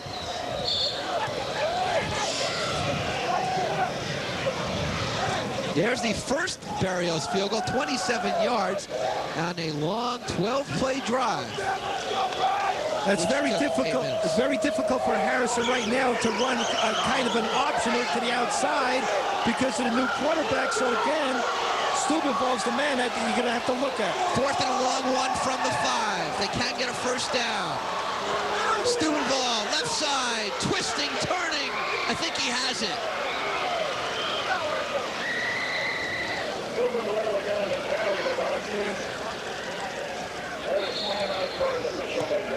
We'll get the official measurement. As there it is, Steubenvall was right at the first down marker. Just needed a long 1. See, Rich Pepperone, he's the new quarterback in there. It's very difficult to go to the outside with an option and fake to Steubenvall because he's new. He's just getting used to being in there for the game. So you have to look for Steubenvall. He is stopped. So the Garnets come up big with a big stop with 9 seconds left in the 3rd quarter. And That's what Wright did. They stacked up against Steubenvall because they knew that nobody else was going to get the ball. The quarterback was to go to the outside or anything. So now they really were gunning for Steubenvall, and the defense came up big.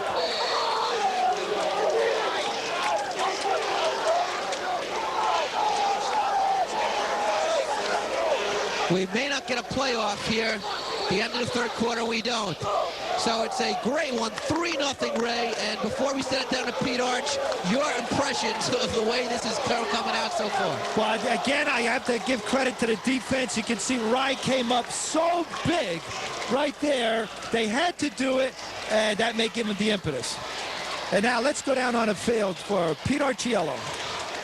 Guys, 3-0 after 3 quarters. You think there have been some close games in this series over the years? 1969, Harrison, 6-0. They come back in 1970, and a great Rye team beats Harrison 3-0. And then they come back the following year, and Harrison beats Rye again 2-0. They've been close, they've been great, and this one looks like no exception.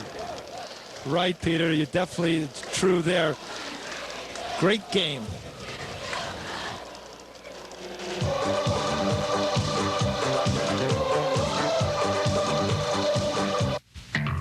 Want to build customer loyalty? We've got customer loyalty. We've got sports nuts, movie lovers, infomaniacs, and cartoon fanatics. We've got networks that talk to moms, teens, men, kids. From Main Street to Madison Avenue, more advertisers are turning to cable. Want to build your brand of business? Check out our brand of TV. Cable TV. America's sold on cable.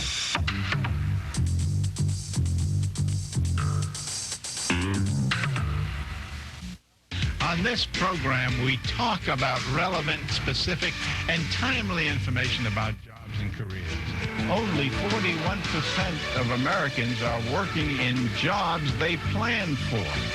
Get a comprehensive look on what's hot in the world of occupation. Join host Jack Scarangella for Jobs and Careers, Monday nights at 7 and Friday nights at 7:30 on TCI's local origination station.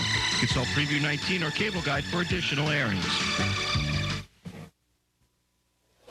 Welcome back to Nugent Stadium in Rye. Eric Lubitz, Ray Krowski, Pete Archiello, Harrison leading Rye by a score of 3-0. 12 minutes to go in this one. Harrison looking to spoil Rye's perfect season like they did in '91 on this same Nugent field.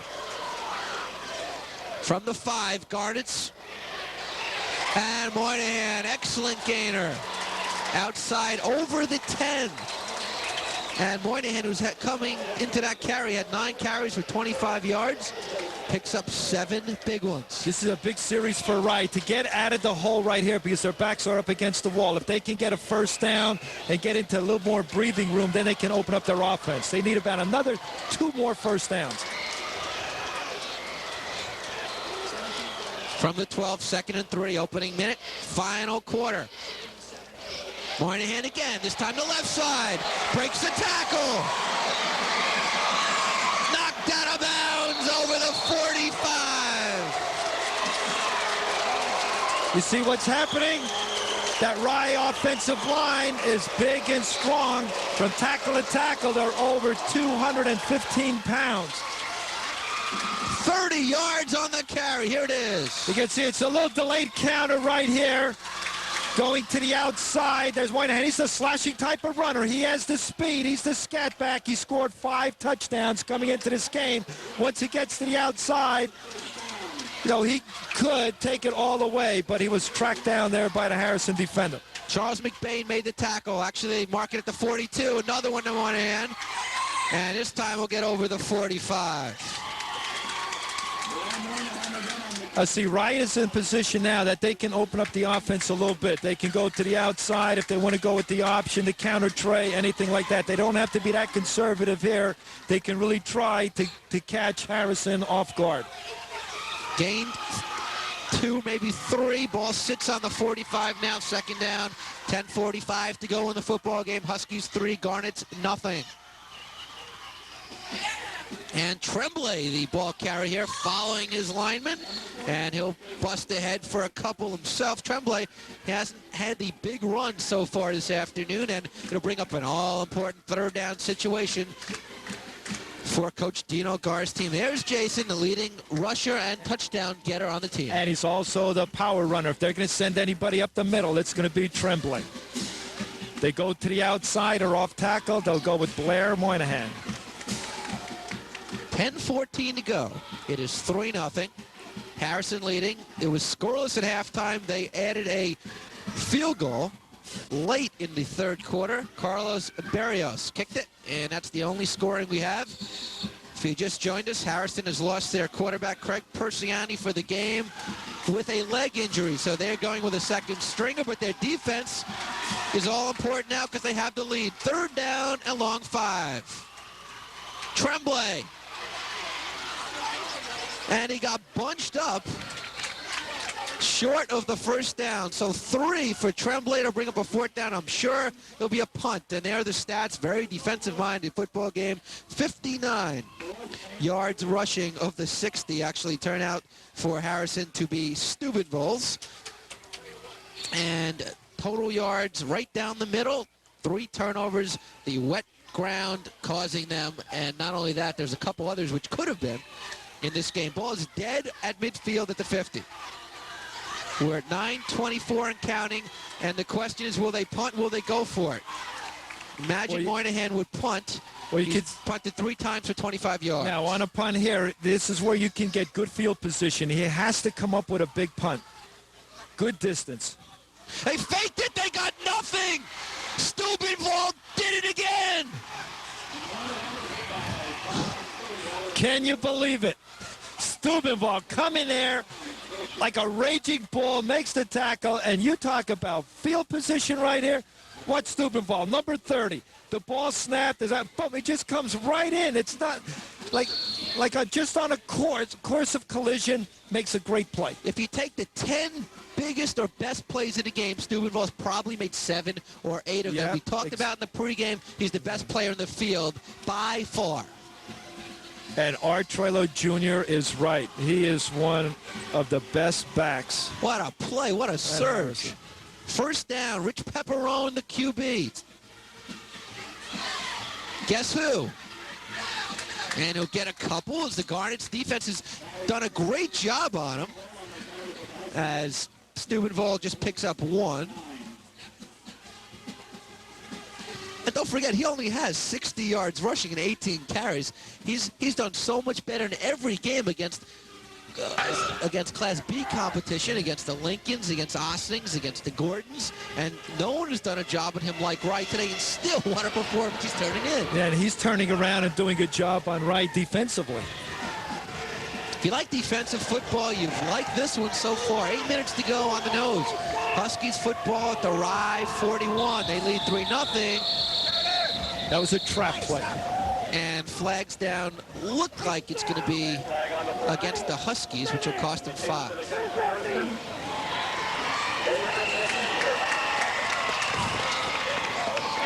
See, 2 things that Rye needs right now. They need field position and they need the ball. That's what they don't have, and that's what they're going to have to get. Well, the Huskies helped him out there, so it'll be a 2nd and long. 2nd and 14 to go.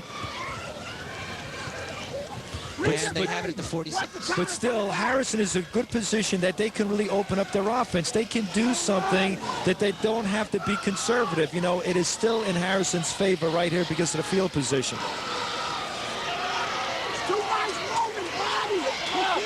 Deitler in motion.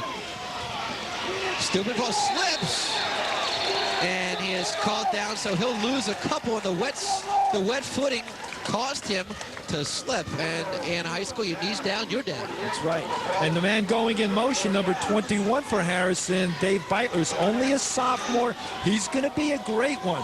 Coming into this game, he has 27 carries for 146 yards. He had 2 interceptions in the Osney game, and in the classroom, he's an honor student. Dave Beitler. Remember that name. He's going to be a great one. Yeah, just a soft playing in this game. Louis Mancuso, starting left tackle, is a sophomore as well on the offense. And on defense, Beitler does start at the cornerback slot, and he's been playing offense as well today. So it's a big 3rd down coming up here for the Huskies. Rye's defense has been perfect today. I mean, they've played a great game defensively. The big turnovers have hurt. Remember, Barrios could have attempted that second field goal, but they elected to go for it, which would have made it 6-0 had he made it. Certainly not a sure thing. Third down, Beitler in motion. Pepperone, the QB, will throw flags all over the place. And it is intercepted. Declan Shea down the sideline. And Vincent Straface knocks him out of bounds. Now, if it's against the Huskies, they'll decline it. And Declan Shea may have turned this one around for Rye. Now, if this penalty goes in Rye's favor, they have exactly what they want. Oh, it is against Rye, so it won't count. What a game of highs and lows, and they're not a well-thrown pass. And Shea, the right man at the right time, and he had a nice run back, which will be nullified. Boy, he had a great run back, and making the tackle was Vincent Straightface coming up big there, but Shea, but it's all in vain. You come up with a great play, and you can't make mistakes like that. Against offense. Oh, now the officials had made a mistake in motioning it the other way, so it does count. So it is an interception. Now it works out great because the two things that Rye needs, they needed the ball, they need a field position, they got it. Now it's up to them to go in and for the score. Wow, the highs and lows continue. The important thing is the officials get it right, and they did get it right, despite the fact that they did get it right initially.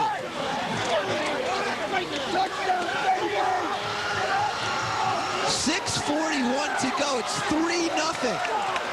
The Huskies leading it. Last time a game had 3 or less points in it in the Harrison-Rye series, 1971, 2-0 Harrison. Now don't forget, the offensive line is bigger and stronger than the defensive line of Harrison. Let's see if they're going to wear him down here. 39-yard line. Monahan, good block. There he goes, inside the 20. Inside the 15, Coviello and Salvo took him down, and Brad Soma made a great block.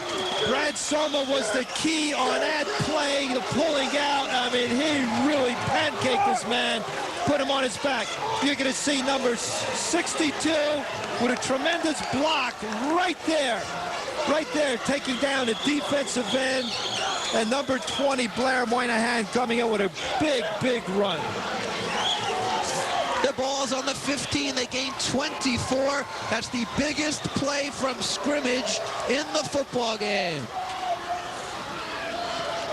Tremblay, second effort.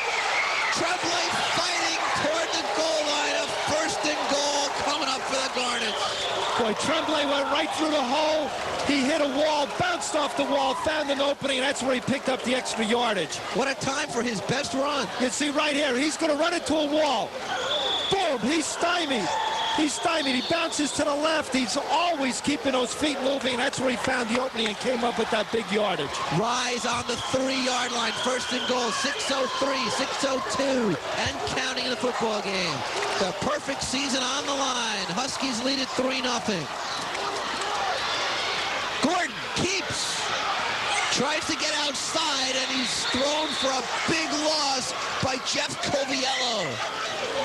A big play by Coviello, who's come up big, played a great game at linebacker today, and he'll lose 3. And that hurt right there because you could see on the snap he did not have control of the ball. It was flipped up in front of him, and he had to take it on his own going to the outside, and that's difficult with the speed and the pursuit of Harrison. Jeff Coviello comes up big with the tackle.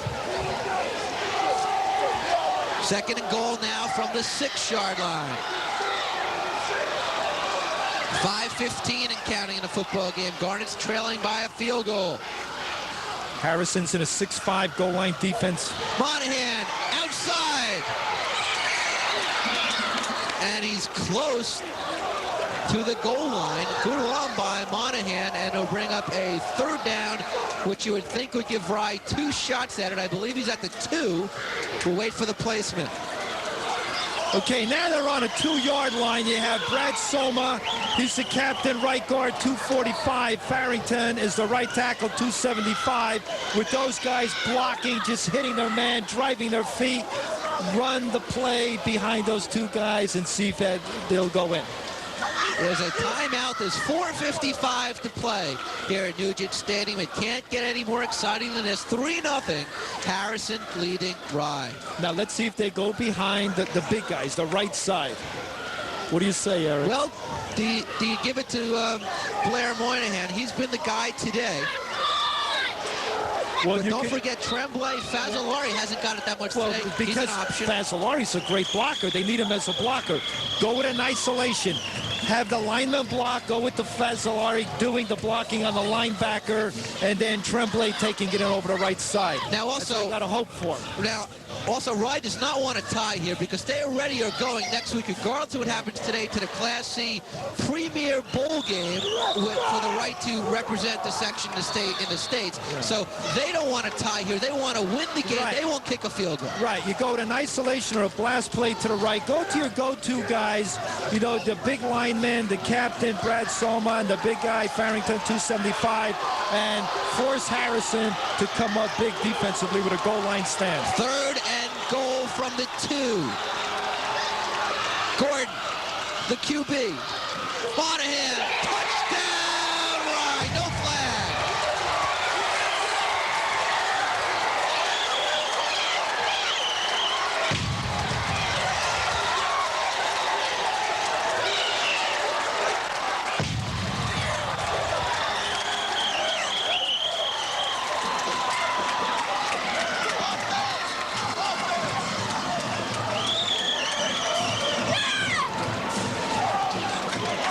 Sal Fazzolari is down on the field. He made a block on that play, and he is in pain on the field, but there he is.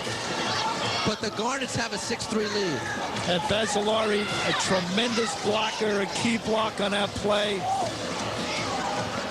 Maybe the wind knocked out of him.